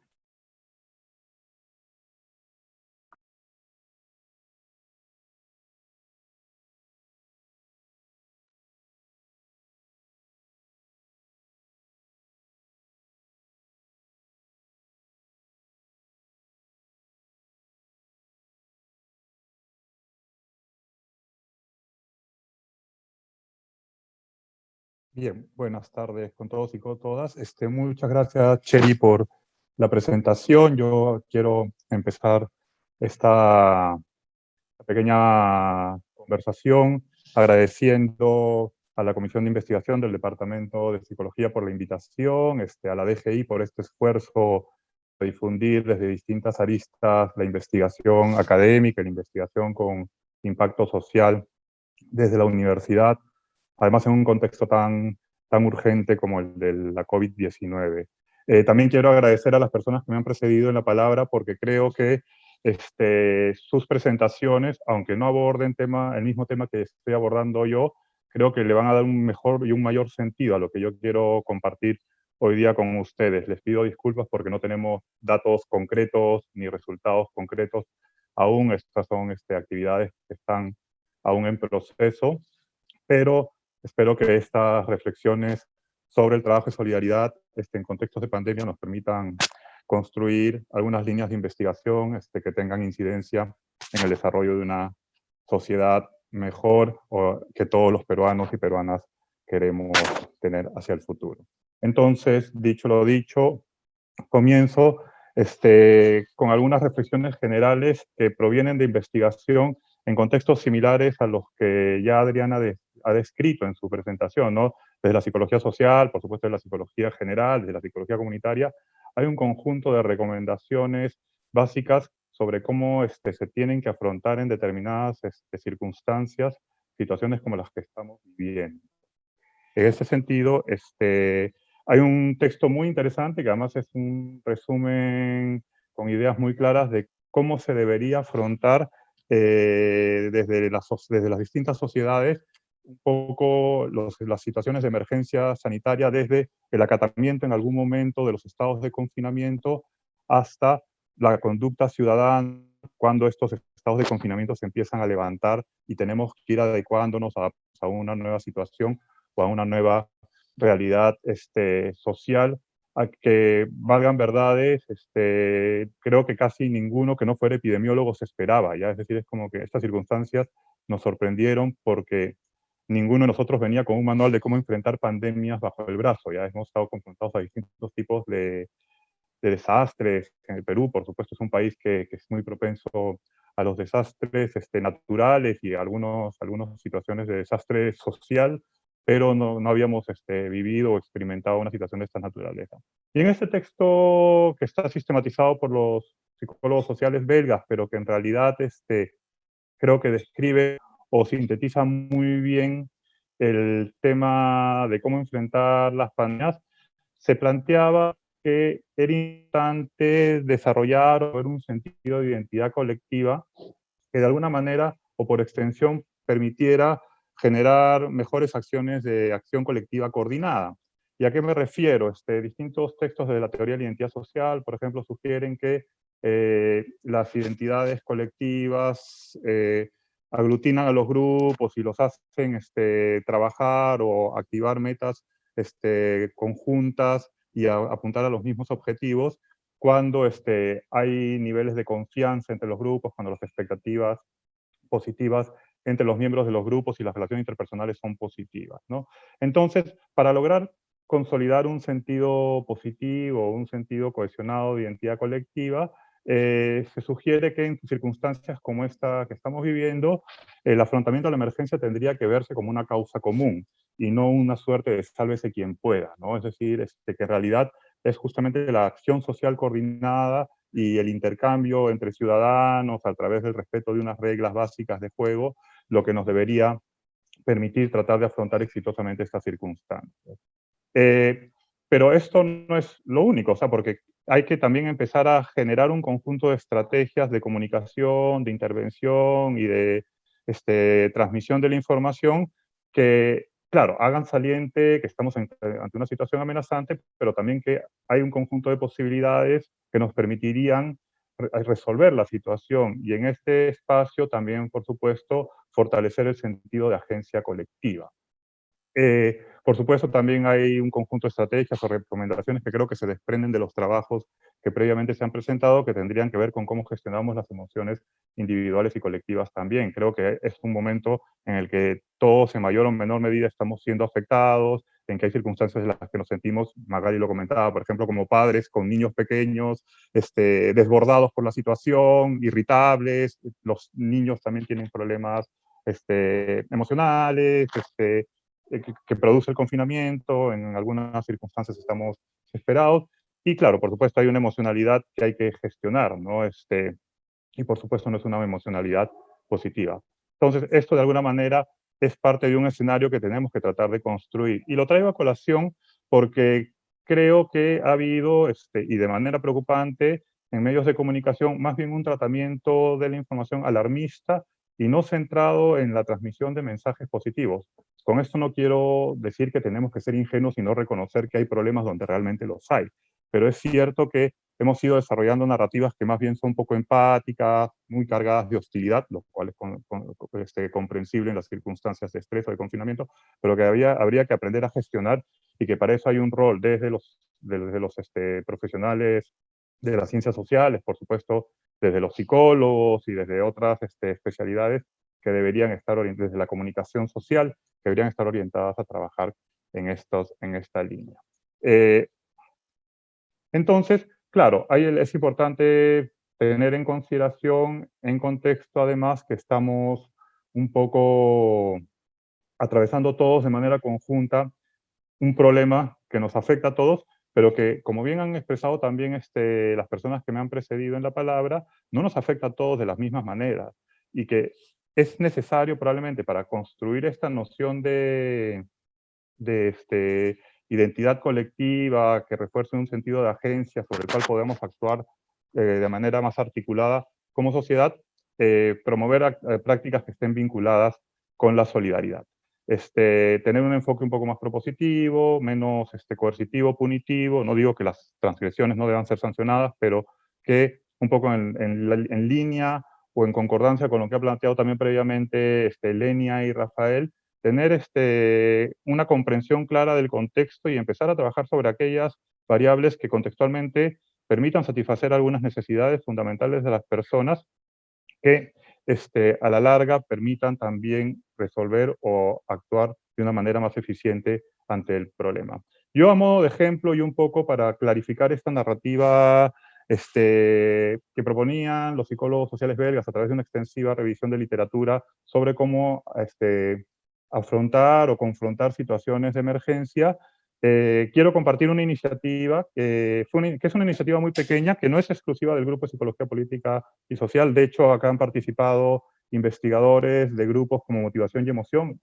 Concretamente, Lenia Matos y Rafael Gargurevich han sido parte del equipo en que desarrollamos unas estrategias de comunicación, del Grupo de Psicología y la Salud, Josefín Juan, del Grupo Psicología, Cultura y Género, María Angélica Piz, y por supuesto del Grupo de Psicología Política y Social que yo coordino, en que participamos Rosa María Cueto y quien les habla. Y desarrollamos unas pequeñas estrategias de comunicación a través de redes sociales, con algunos mensajes que de alguna manera, tratando justamente de construir este sentido de identidad colectiva, trataban de reforzar nociones de cómo se deberían gestionar algunas emociones, cómo relacionarnos con nuestras emociones en estos momentos, después también cómo empezar a generar esto o una imagen de que esta situación es una situación que deberíamos tratar de afrontar como sociedad a través de unas pautas o unas recomendaciones conductuales, que son las mismas que también se han ido expresando en algunas de las presentaciones que me han precedido, y ver cómo se va articulando esto en un mensaje que trataba de ser propositivo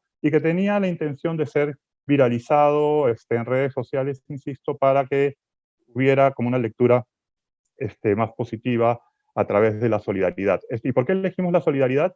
Porque, y esta es una posición personal sobre el tema, creo que sí, estamos enfrentando un conjunto de problemas que tienen que ver con la transgresión, que hay distintas razones por las cuales las personas tendemos a transgredir en la sociedad peruana, pero que la comunicación ha estado enfocada en aspectos muy negativos, y además con lecturas en muchos casos muy hostiles, y que yo, y esto hago memoria de alguna presentación de hace unos años en un congreso de la Sociedad Interamericana de Psicología, que invitaron a Albert Bandura, y que él presentaba un conjunto de modelos de intervención social a través de videos de esta naturaleza, en la cual se proponían modelos de comportamiento, modelos de conducta social positiva para cambiar un conjunto de actitudes y pautas conductuales en determinados grupos, que creemos nosotros, los que estuvimos involucrados en este proceso, podían funcionar en los mismos términos.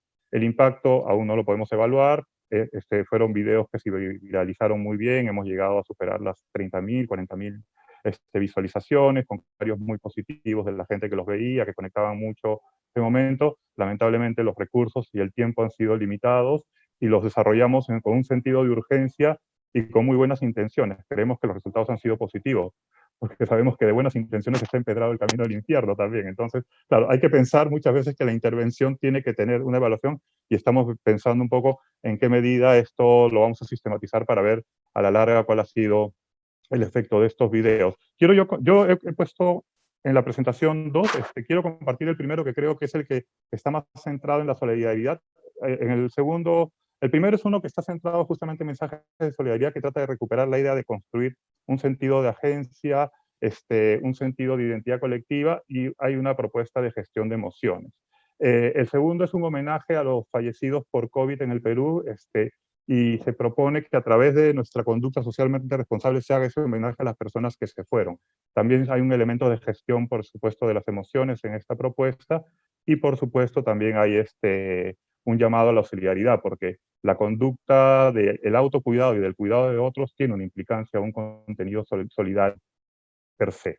Después el espectro de la solidaridad va a ser más amplio cuando ya empecemos a hablar de las investigaciones en que estamos involucrados. Entonces voy a compartir solo uno de los dos videos. Los otros pueden acceder a través de la página Cuidémonos en Facebook, y por supuesto pueden dejarnos ahí también sus comentarios. Entonces paso a compartir el video en pantalla chiquita. Unidos no hay fracaso. La actual pandemia nos muestra cuán interconectada está la humanidad. ¿Cuántas veces podemos tomar conciencia de esto? Un virus que se expande rápidamente por el mundo nos hace sentir a todas y a todos miedo, angustia o ansiedad. Estas son reacciones normales ante una amenaza. Para manejar el miedo, la angustia y la ansiedad, podemos pretender que el virus no existe o culpar a otras personas de los contagios y las muertes. A veces culpamos a quienes no pueden quedarse en casa, quienes no cuentan con lo necesario para poder cuidarse y tienen que salir a buscarlo. La pandemia nos confronta con la precariedad, la pobreza, la informalidad y la desinformación que han existido en el país por mucho tiempo. Si bien la llegada del coronavirus al Perú supone una amenaza general, esta amenaza no nos afecta a todos los peruanos y peruanas por igual. No todos podemos cumplir de la misma forma con las recomendaciones que nos dan. No todos tenemos acceso a las mismas oportunidades, recursos y condiciones de vida para prevenir el contagio y propagación de la COVID-19, pese a que todos queremos y merecemos vivir. Hemos escuchado que las cosas igual no iban a salir bien, que los esfuerzos por quedarnos en casa estaban destinados al fracaso, que los peruanos y peruanas somos así, egoístas, individualistas, y por eso no iba a funcionar. Pero vale la pena reconocer que los peruanos y peruanas hemos sido siempre, y hoy más que nunca, solidarios y creativos, que sabemos cómo organizarnos para compartir lo que tenemos, sabemos ser unidos y solidarios cuando enfrentamos grandes desafíos. Alcanzaremos el éxito si somos solidarios, saldremos adelante si compartimos lo que tenemos, podremos tener un futuro juntos y juntas si nos mantenemos unidos. Que el distanciamiento físico no rompa nuestros vínculos sociales y que permita encontrar nuevas maneras de acercarnos como personas, como comunidad, como país. Que la solidaridad sea nuestro mayor recurso para ayudarnos, cuidarnos y superar esta situación. Que nuestro bienestar sea el bienestar de todos. ¿Cómo podemos lograrlo? Intenta mantenerte en casa. Si necesitas salir, hazlo cumpliendo normas básicas de cuidado. Usa mascarilla. Respeta la distancia física entre personas, 1 a 2 metros. Al regresar a casa, lávate bien las manos y desinfecta las cosas que pudieron contaminarse. Siempre que puedas, ayuda a quien lo necesita. Cuídate, cuídame, cuidémonos todos. Como decía Jorge Basadre, quienes caen en la amargura, en el pesimismo, en el desencanto, ignoran que el Perú es aún una posibilidad. Comparte este video.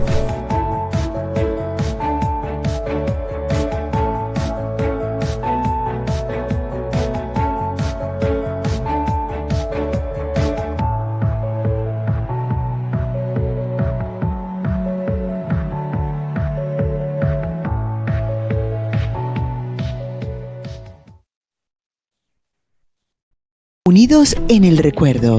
Homenaje.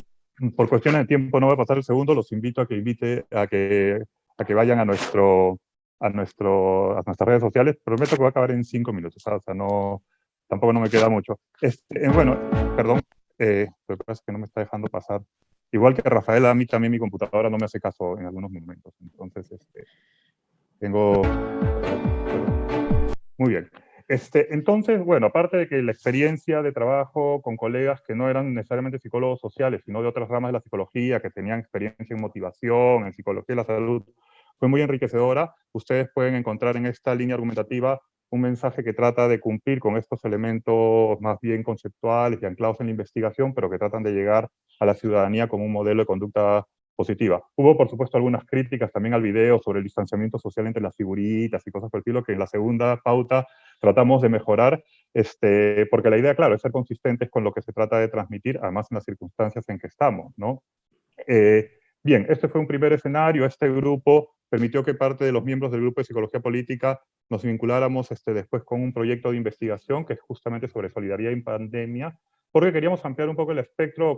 También hay miembros del grupo MOTEN, Rafael Garurevich, de hecho, concretamente está participando también de este proyecto, que de alguna manera queríamos comprender cómo, un poco en estas circunstancias, se van dando las condiciones de vida de ciudadanos y ciudadanas durante la pandemia con un énfasis justamente en la solidaridad, y ellos conseguían identificar pautas de comportamiento solidario. Este proyecto, cabe mencionar que es un proyecto que está anclado en un consorcio latinoamericano de investigación, es decir, se está corriendo en simultáneo en 14 países de América Latina también. Es de un diseño cualitativo, con unas entrevistas semiestructuradas. Nosotros estamos gestionándolo en 4 ciudades, en Lima concretamente, en Tarapoto, donde hay un profesor, el profesor Juan Juárez de la Universidad Nacional de San Martín, que está participando también de la iniciativa, en Huancayo e Iquitos.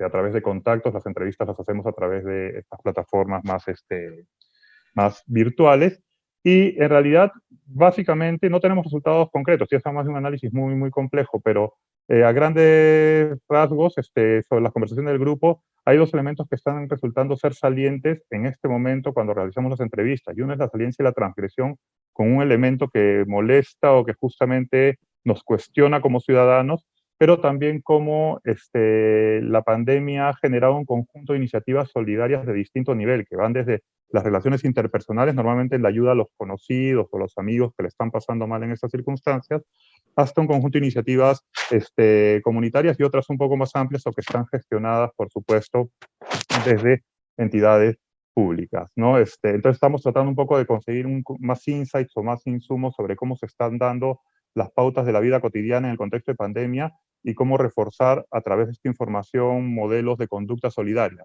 Sería injusto decir que en la comunicación social no han habido estas pautas. Recordemos al ángel del oxígeno o estas personas que son buenos modelos a seguir, pero la idea es identificar más porque no se imaginan la cantidad de iniciativas solidarias a las que estamos expuestos o a las que estamos encontrándonos a través del proyecto. Algunas muy emotivas, algunas muy emocionantes, que producen esto que se denomina emociones de trascendencia. Es que yo estoy entrevistando en algún momento y claro, estamos todos más sensibles, entonces cuando te cuentan iniciativas es como que sientes ese nudo en la garganta o ese tipo de cosas y es lo que la gente está viendo, de lo que está recibiendo, de lo que está haciendo. Entonces, profundamente emotivo e interesante, y creo que en algún momento esta sistematización nos va a permitir poner en valor algo que no hemos estado viendo en esta magnitud, en esta perspectiva.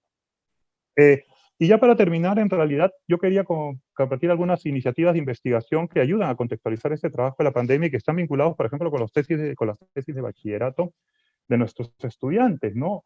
lo que está dando cuenta que hay como una relación con la realidad social peruana y, bueno, mundial, fundamental. Este es un tema que nos ha venido encima y que desde la psicología social, que es el tema que yo más o menos asesoro, yo me he encontrado con tres temas muy interesantes. Primero quiero comentarles brevemente la investigación de Danica Palacios, porque ella quería entender un poco justamente cómo se daba la conducta transgresora y cuáles eran las razones de la conducta transgresora durante la emergencia sanitaria. Y ella encuentra que, sí, regularmente los predictores de la transgresión son los mismos, ¿no? Una debilidad institucional, un problema estructural y también una predisposición ciudadana a transgredir justamente vinculada a esta debilidad institucional. Pero surge también, y no como una atribución, sino como un elemento de reporte conductual, la necesidad como una predictora de la transgresión. Y esto nos lleva de nuevo a pensar que no todos estamos necesariamente pasando por este problema, por los embates de este problema de la misma manera. Y en realidad estos resultados creo que son fundamentales para poner en perspectiva también lo que se ha venido hablando sobre comprender las condiciones, el contexto y plantear en el largo plazo justamente condiciones que aseguren las necesidades básicas de las personas para poder promover el sentido de agencia individual y colectiva en nuestros ciudadanos. En la misma línea, Fernanda Saavedra está planteando su proyecto de investigación aún, quiere trabajar más en un enfoque cualitativo sobre representaciones sociales de la transgresión y vincularlas a, no solo a cómo se representa la transgresión en el contexto de la COVID, sino un poco a qué grupos se atribuye. Y cómo esto va a estar probablemente anclado, la hipótesis que está proponiendo es que está anclado en una relación de clase o de clasismo, que algunos grupos van a ser más sancionados que otros, aunque la transgresión esté presente en varios escenarios, y no todos, claro, sean por necesidad. Y otro elemento interesante es la investigación de Marco Antonio Carranza, que planteó un experimento a través de la ritualización, a través de la música. Ya sé que se me ha vencido el tiempo, voy a pedir un minutito más nomás, para ver cómo la música podía generar un mejor clima emocional o ayudarnos a gestionar las emociones. Claro, en realidad lo que ha pasado, estaba testeando el efecto de Contigo Perú y algunos otros valses en personas para evaluar sus percepciones sobre el coronavirus y la pandemia, y lo que encontró es que finalmente no había un gran efecto, por dos motivos. Uno, que tiene que ver con la temporalidad, el momento en que se planteó el diseño hasta que se ejecutó, que tiene que ver con la temporalidad académica también, y cuando se plantea el diseño, claro, todavía todos estamos saliendo a aplaudir a la primera línea, esto lo resolvemos juntos, y cuando se ejecuta la investigación, ya se venía descalabrando el sistema, ¿no? Es decir, un poco esa paradoja del sistema peruano, de haber iniciado estrategias temprano y además bastante rígidas, y después un poco la estructura social, el contexto, del que nos han hablado también previamente, cómo no ayudó a que esto tuviera un desenlace exitoso. Lo interesante de esta investigación es justamente se hace un análisis también de que ahorita estamos en esta visión un poco más pesimista en términos de gestión de emociones y que probablemente hay un elemento de disonancia en el cual la información positiva hasta nos molesta en estas circunstancias. Ya cuando estén los proyectos listos y colgados en el repositorio, por supuesto, podrán tener un acceso más directo a ellos, pero son trabajos que están muy bien metodológicamente, procedimentalmente, que están atendiendo a elementos que están vinculados al tema de la pandemia y por supuesto que tienen implicancias para entender la conducta transgresora como una resultante no deseable de la conducta social de muchos de nuestros compatriotas, pero también las oportunidades para apuntalar la conducta solidaria, que es la que nos interesaría como una herramienta, como una estrategia para tratar de superar o paliar en alguna medida los efectos de esta crisis. ¿Y por qué investigar sobre solidaridad? Y con esto finalizo. Bueno, justamente para entender las condiciones que generan las conductas solidarias y así promoverlas, y por supuesto aquellas que las mitigan también. Y yo creo que es importante romper con un círculo vicioso de atribuciones esencialistas sobre los aspectos negativos de la conducta social en los peruanos. Yo he visto con mucho malestar que algunos psicólogos y otros profesionales han estado atribuyendo esto a una suerte casi de atribución de que somos sociópatas en potencia, que hay que castigarnos, justamente todo lo que va en contra de los estudios de motivación que Eleni y Rafael nos han presentado antes, ¿no? No hay una clara comprensión del contexto, no hay un claro análisis de cómo se constituye una estructura social que asegure la conducta socialmente responsable. Por supuesto, la tarea es muy larga, los resultados que nosotros tenemos son muy preliminares, tenemos que ir evaluando los efectos de estas intervenciones que hemos ido proponiendo en el grupo intergrupal,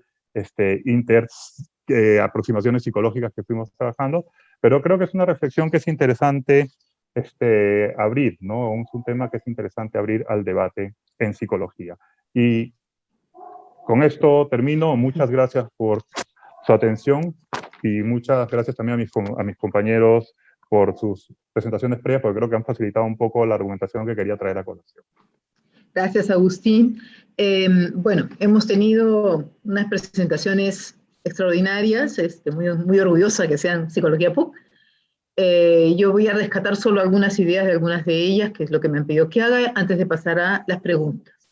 Entonces, los datos calentitos de Magali, recién salidos del horno, nos hablaron de les recuerdo un poquito de los niños, las niñas con sus padres, sobre todo madres, mayormente madres, y nos hablaron del estrés, la depresión, la ansiedad que están sintiendo estos cuidadores de los niños, especialmente lo que yo rescaté muy fuerte, el conflicto de rol de cuidado con el rol del trabajo. Se entiende si el 90 y tantos % de los cuidadores son madres, ¿no? Y dificultades de afronte y un sentir muy poco soporte, lo que ya nos indica por dónde hay que ir a trabajar.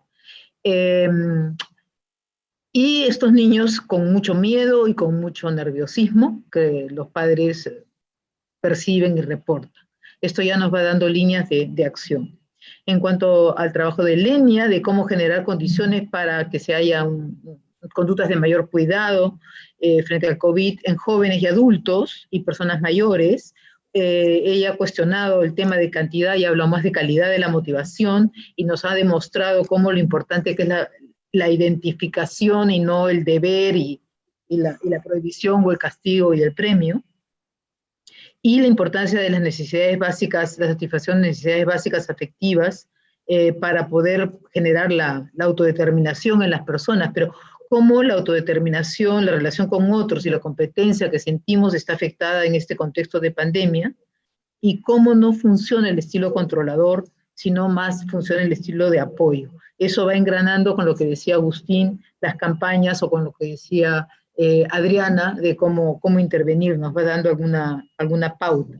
Rafael refuerza esto con padres de jóvenes, de promedio de 20 años, donde encontramos lo importante que es promover el apoyo para la conducta de exploración y de autodeterminación, pero lo complejo que es, ¿no? Cómo podemos haber predicho desde la teoría una serie de cosas y no necesariamente está saliendo como uno esperaba. Y es lo mismo que acaba de pasarle, les cuento, un grupo en Holanda que ha publicado esta semana, o la semana pasada, su trabajo, tratando de entender por qué la gente adhieren o aceptan las conductas de autocuidado en el COVID o no. Y ellos se han ido por el lado de los 5 Big Five, ¿no? Los grandes factores de personalidad. Y les salió todo por el otro lado de lo que podían predecir sentados en el escritorio. Les salió que las personas con gran conducta de apertura, que buscan la exploración, que buscan el riesgo, son las que más se están quedando en su casa y cuidando. Porque parece que estas personas tienen mucha claridad de los riesgos, de por qué los riesgos, lo que hablaba Lenia. ¿Cuál es la explicación? ¿Cuál es la argumentación que te dan? No es no puedes hacerlo, es por qué no puedo hacerlo. Si yo me explican, se comunican, me escuchan, me entienden, las personas reaccionan. Y parece que las personas que asumen riesgos son muy conscientes de los riesgos. Y en vez de salir a contagiarse, se quedan en su casa. En cambio, los que no creen, las personas que al contrario tienen mucho miedo al riesgo, son los que salen. Porque piensan que no les va a pasar nada. Y creen en Dios. O que algo los va a proteger, o que ellos son buenos y por lo tanto a mí me va a proteger mi Diosito que me ama porque yo soy bueno y voy a misa, y los que se enferman son los promiscuos, los otros, los que no creen en Dios, los que no son como yo. Ahí para el tema de Agustín con su solidaridad en grupo, en un país tan desigual, donde no, pensamos que yo sí estoy protegido y el otro no, porque yo soy mejor y más bueno, o más merecedor de la protección. Entonces, esto ha ido resaltando las dificultades y, como dice Adriana, desde la psicología comunitaria, ella trabajando desde los desastres, el niño, pasando por la violencia contra la mujer y la discriminación contra los migrantes, la no inclusión, la exclusión. Llegan a trabajar con universitarios, llegan a trabajar con el MINSA, con el gobierno en capacitaciones, llegan a trabajar con los medios, con cambiar la opinión pública, van más a lo macro, sobre reflexionar sobre estos temas. Y esto ya engarza con lo que nos habla Agustín, de tratar de buscar la agencia colectiva, las emociones colectivas, la integración y una respuesta solidaria, ¿no? Pero también Agustín se encuentra en las 4 ciudades de Lima, igual que en los 14 países que están estudiando, que no solo hay solidaridad, también hay transgresión, y también hay no solidaridad, y qué hacemos para comentar una a la otra, y que las cosas no son esencialismos, sino contextos, y generar con las condiciones desde la psicología para mejorar los contextos, para mejorar las relaciones entre las personas, para dar soporte, para dar autonomía, para dar seguridad en la exploración, para regresar al apego de Magali y amarrar todo, ¿no? Entonces creo que es súper importante el conversar entre grupos, el amarrar todo, en encontrar conclusiones para todo. En esto yo he recibido 4 preguntas. La primera pregunta viene de Richard Borja, que le felicita al Grupo de Relaciones Vinculares y Desarrollo Socioemocional, y señala que el estudio arroja más impacto en los cuidadores que en los mismos niños, y pregunta si está contemplado avanzar hacia una propuesta de política pública basada en la evidencia respecto a este tema Magali. Dorita Herrera le pregunta también a Magali cuáles son las implicancias de orientar el estudio desde una perspectiva o corte epidemiológico para la investigación desarrollada, y pregunta si se tiene datos de cuidadores en poblaciones de no pandemia para poder comparar, y cómo fortalecería hacer esa comparación al estudio para poder afirmar si las diferencias se deben o no en sí a la pandemia o a otros contextos. Y también Dora pregunta a Rafael a qué atribuye la falta de significación entre las variables implicadas en el estudio, y si cree que en futuras investigaciones se probaría nuevamente el modelo inicialmente propuesto. Cecilia Chao le pregunta a Lenia, estos datos que entiendo corresponden a un estudio en proceso, ¿cómo pueden orientar una campaña de prevención en la población para motivarlos a seguir las recomendaciones del Estado? Y finalmente me llega otra, Hilda Guaywa, ¿qué investigación sugieren para conocer las consecuencias de la pandemia en los docentes? Le escribo desde la Universidad Nacional Micaela Bastidas de Apurímac en Abancay. Y también pregunta Elizabeth Vallejos, y esta es la última, ¿qué herramientas estandarizadas recomiendan para medir salud mental en jóvenes universitarios? Entonces, quizá empezamos con Magali, tu respuesta a las 2 primeras preguntas que hice. Ok, Cheri, gracias. A ver, sí, en relación a, bueno, primero gracias por la invitación de Richard, y en relación a tu primera pregunta de que si es que realmente nuestros datos podrían indicar que el impacto es mayor en los cuidadores que en los niños mismos, en realidad la respuesta es que puede ser relativo, ¿ya? Y voy a fundamentar por qué. En primer lugar, nosotros hemos recogido ahorita, y efectivamente los mayores indicadores están colocados en la salud mental del cuidador.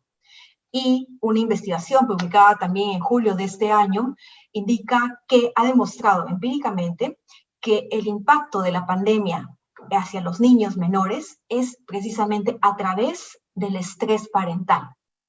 A través del estrés parental y a través del estrés independientemente del rol parental que tienen los cuidadores. Entonces, eso indica que lo que hemos recogido ahora es un corte en este momento donde estamos preguntándole directamente al cuidador cómo se está sintiendo en relación a estos indicadores. Nos arroja una alta tasa. Si bien es cierto, los valores son menores en los niños, eso no creo que signifique que los niños estén menos afectados que él. Por lo menos en este momento parecería, pero yo creo que el impacto no lo estamos todavía viendo en los niños. Ese impacto se va a ver, se podría ver ahorita si es que pudiésemos entrar un poco más a los hogares a ver qué está pasando con los niños de manera más, digamos, con mayor profundidad. No lo podemos hacer, pero yo creo que en un futuro muy inmediato vamos a ver diferentes impactos, incluso dependiendo de la edad evolutiva en la cual la pandemia ha caído en cada uno de los niños. Es diferente a un bebé de 1 año, menor de 1 año, porque está creciendo en un ambiente mucho más restrictivo del que hubiese crecido un niño en no pandemia. Entonces, su entorno, digamos, está siendo mucho más pequeño. Ese impacto es diferente al de un niño preescolar, que lo que ya tiene es una necesidad de relacionarse con los otros y que está viendo coartada esa necesidad de los pares. Igual podemos pensar en niños de edad escolar, en adolescentes, etc. ¿No? Yo creo que cada etapa evolutiva va a tener un impacto distinto, pero creo que al final, por eso terminaba diciendo, la próxima pandemia es la pandemia de la salud mental en los diferentes grupos poblacionales que estamos viviendo esta situación. En relación a la pregunta de la política pública, en realidad sí, esa es nuestra idea, ¿ya? Pero digamos que estratégicamente lo que hemos querido es que esta encuesta no necesariamente la articulemos desde su organización al Estado. ¿Por qué? Porque personalmente trabajo también en políticas públicas, no directamente en el Estado, sino como consultora en políticas públicas, y el Estado se mueve a un ritmo un poco más lento, mucho más burocrático, mucho más de la norma, que es lo que define que se debe hacer, y si no está en la norma, es difícil cambiar los rumos. Entonces, esa característica del Estado nos hizo pensar que si nosotros lo hacíamos desde el MINSA, desde el Minedu o desde otro ministerio, digamos, articulado a niñez, los datos no salían con la velocidad con la cual han salido. Pero nuestra idea es, ahora que tenemos los datos, queremos precisamente involucrar al Estado en las decisiones. Es estratégica también de que hayamos decidido como la siguiente área cuál es el impacto que está habiendo a nivel de la educación inicial en los niños, porque queremos precisamente con esos datos poder comprometer mucho más al Minedu en sumarse al esfuerzo, pero no solamente ya de la encuesta, sino sobre todo de realmente realizar acciones basadas en la evidencia que se puede estar generando a partir de esto o a partir de otros elementos. Eso, digamos, en relación a la pregunta de Richard. En relación a la pregunta de Dora, digamos, de la diferencia que puede haber entre un estudio de corte epidemiológico y un estudio que normalmente nosotros haríamos desde la psicología. Lo que sucede en un estudio epidemiológico, digamos, es que estamos cogiendo los indicadores más representativos de las diferentes dificultades. Por eso es que les decía, depresión está con 2 preguntas, ansiedad está con 2 preguntas. Tiene limitaciones. Eso es cierto porque desde lo que nosotros conocemos de la psicometría, necesitamos mapear un número representativo de conductas que puedan hablar de la depresión y la ansiedad. Pero en el momento en que se ha hecho la revisión, se ha tratado de los 2 más representativos, y en ese sentido es un corte que se realiza, pero necesario, porque si no se hace ese corte, no tenemos datos. Hasta que intentemos escarbar en toda la salud mental y se nos da la vida y no podríamos, además, en una encuesta de 17 minutos, cubrir todos los elementos que les he comentado, por ejemplo, que se ha hecho. Ese es un punto. El otro punto que me parece también importante es que el contexto de evaluación es distinto. Nosotros nos hemos visto ahora con el reto de hacer una evaluación online, ¿no? Y eso ha sido importante porque, digamos, también es ajustar a que la pregunta esté tan específica que no necesite mayor explicación y que sea interpretada casi de la misma manera. Para eso se ha hecho todo el proceso de salida, digamos, de construcción de la primera versión. Pero también en ese sentido quería rescatar el hecho que, por ejemplo, una mamá que contestó a través de las redes puso un mensaje interesante porque lo que decía ella es que el haber contestado a la encuesta, agradecía haber contestado a la encuesta porque a través de esta se daba cuenta de que, por ejemplo, no está jugando mucho con su niño. Entonces, ese tipo de pequeños insights que hay en las respuestas también tiene otro valor importantísimo que creo que hace una diferencia en estos estudios que aparentemente son, digamos, que no van a mover mucho, pero mueven.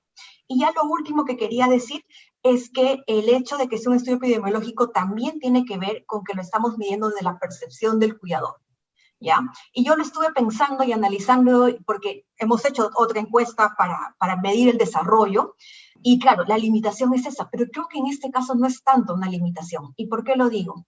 Porque la percepción que tenga el cuidador, si bien es cierto, no me va a dar cómo es que está el desarrollo del niño, que hipotetizamos que está un poquito más afectado, es importante en la medida que define mucho su práctica parental. Y que en este momento lo que nosotros queremos es fortalecer precisamente las prácticas parentales. Entonces a mí me sirve mucho poder saber que el 44% de cuidadores sienten que su niño está más quejoso y demandante, y que además él siente un estrés en el 70%, como para poder darme cuenta de que su práctica va a estar ligada a esa percepción, y ahí se puede intervenir. Eso, digamos, en relación a esa pregunta. Bien cortito, solamente la comparación con datos. Lamentablemente en el Perú no hemos tenido suficiente data de salud mental. Lo único que hay es el reporte del 2012 del Noguchi, como el estudio epidemiológico, en el cual, por ejemplo, se mostraba como uno de los datos más saltantes que entre la depresión severa y la depresión leve, en conjunto las dos, estaban presentes en el 17% de la población. Y lo que estamos nosotros viendo ahora es casi un 50% de la población. que la ansiedad estaba en el 10% de la población, ahora nosotros encontramos un 90%. Entonces, esa diferencia yo creo que sí podría ser atribuida a la pandemia, pero al mismo tiempo quería entrar en un detalle metodológico de la encuesta. La encuesta tiene dos tipos de preguntas. Una que dice, actualmente, ¿con qué frecuencia te sientes decaído, desanimado, sin interés? Actualmente, en la última semana, ¿ya? Y otra pregunta es, en una semana típica, antes de la pandemia, ¿con qué frecuencia te sentías decaído, desanimado, etcétera? Es decir, tenemos el reporte de la misma persona de lo previo y lo de ahora. A partir de la diferencia de esto, es que nosotros hemos creado el indicador de cuánta diferencia existe entre cómo se sentía antes y cómo se siente ahora, lo cual nos permite dar estas cifras de que, por ejemplo, el 44% de la población siente que, comparando lo previo a lo de ahora, ha habido un incremento, por ejemplo, en el nivel de demanda del niño. Entonces, si bien es cierto, no podemos saber una causalidad de impacto, pero epidemiológicamente la comparación de los dos elementos sí nos permite cruzar indicadores para acercarnos un poquito al impacto, más allá de poder hacer evidente la gran diferencia en las cifras que puede haber habido entre los pocos reportes previos que tenemos y los actuales. Eso. Muchas gracias, Magali. Por un tema de tiempo, yo creo que no vamos a poder responder todo, pero por suerte sabemos quién nos preguntó y podemos conversar con esas personas y discutir a fondo los temas, y hay muchísimo más por hablar. Yo creo que lo corto ahí nomás porque no me parecería justo que le diera a la siguiente persona 1 minuto y a las demás nada, porque ya estamos sobre la hora. Entonces, el compromiso es responder ya, a menos que alguno de ustedes quiera decir algo que sienta que quiera decir, de repente responder de Hilda, que ha hecho la pregunta desde la banca. Yo creo que le vamos a priorizar su pregunta, la recuerdo, por lo que no podemos discutirlo en los pasillos de psicología o por virtualmente ahora. La pregunta de Hilda venía de investigación de consecuencias de los docentes de la pandemia en docentes y herramientas para medir salud mental en jóvenes universitarios. No sé si alguno de ustedes quisiera responder.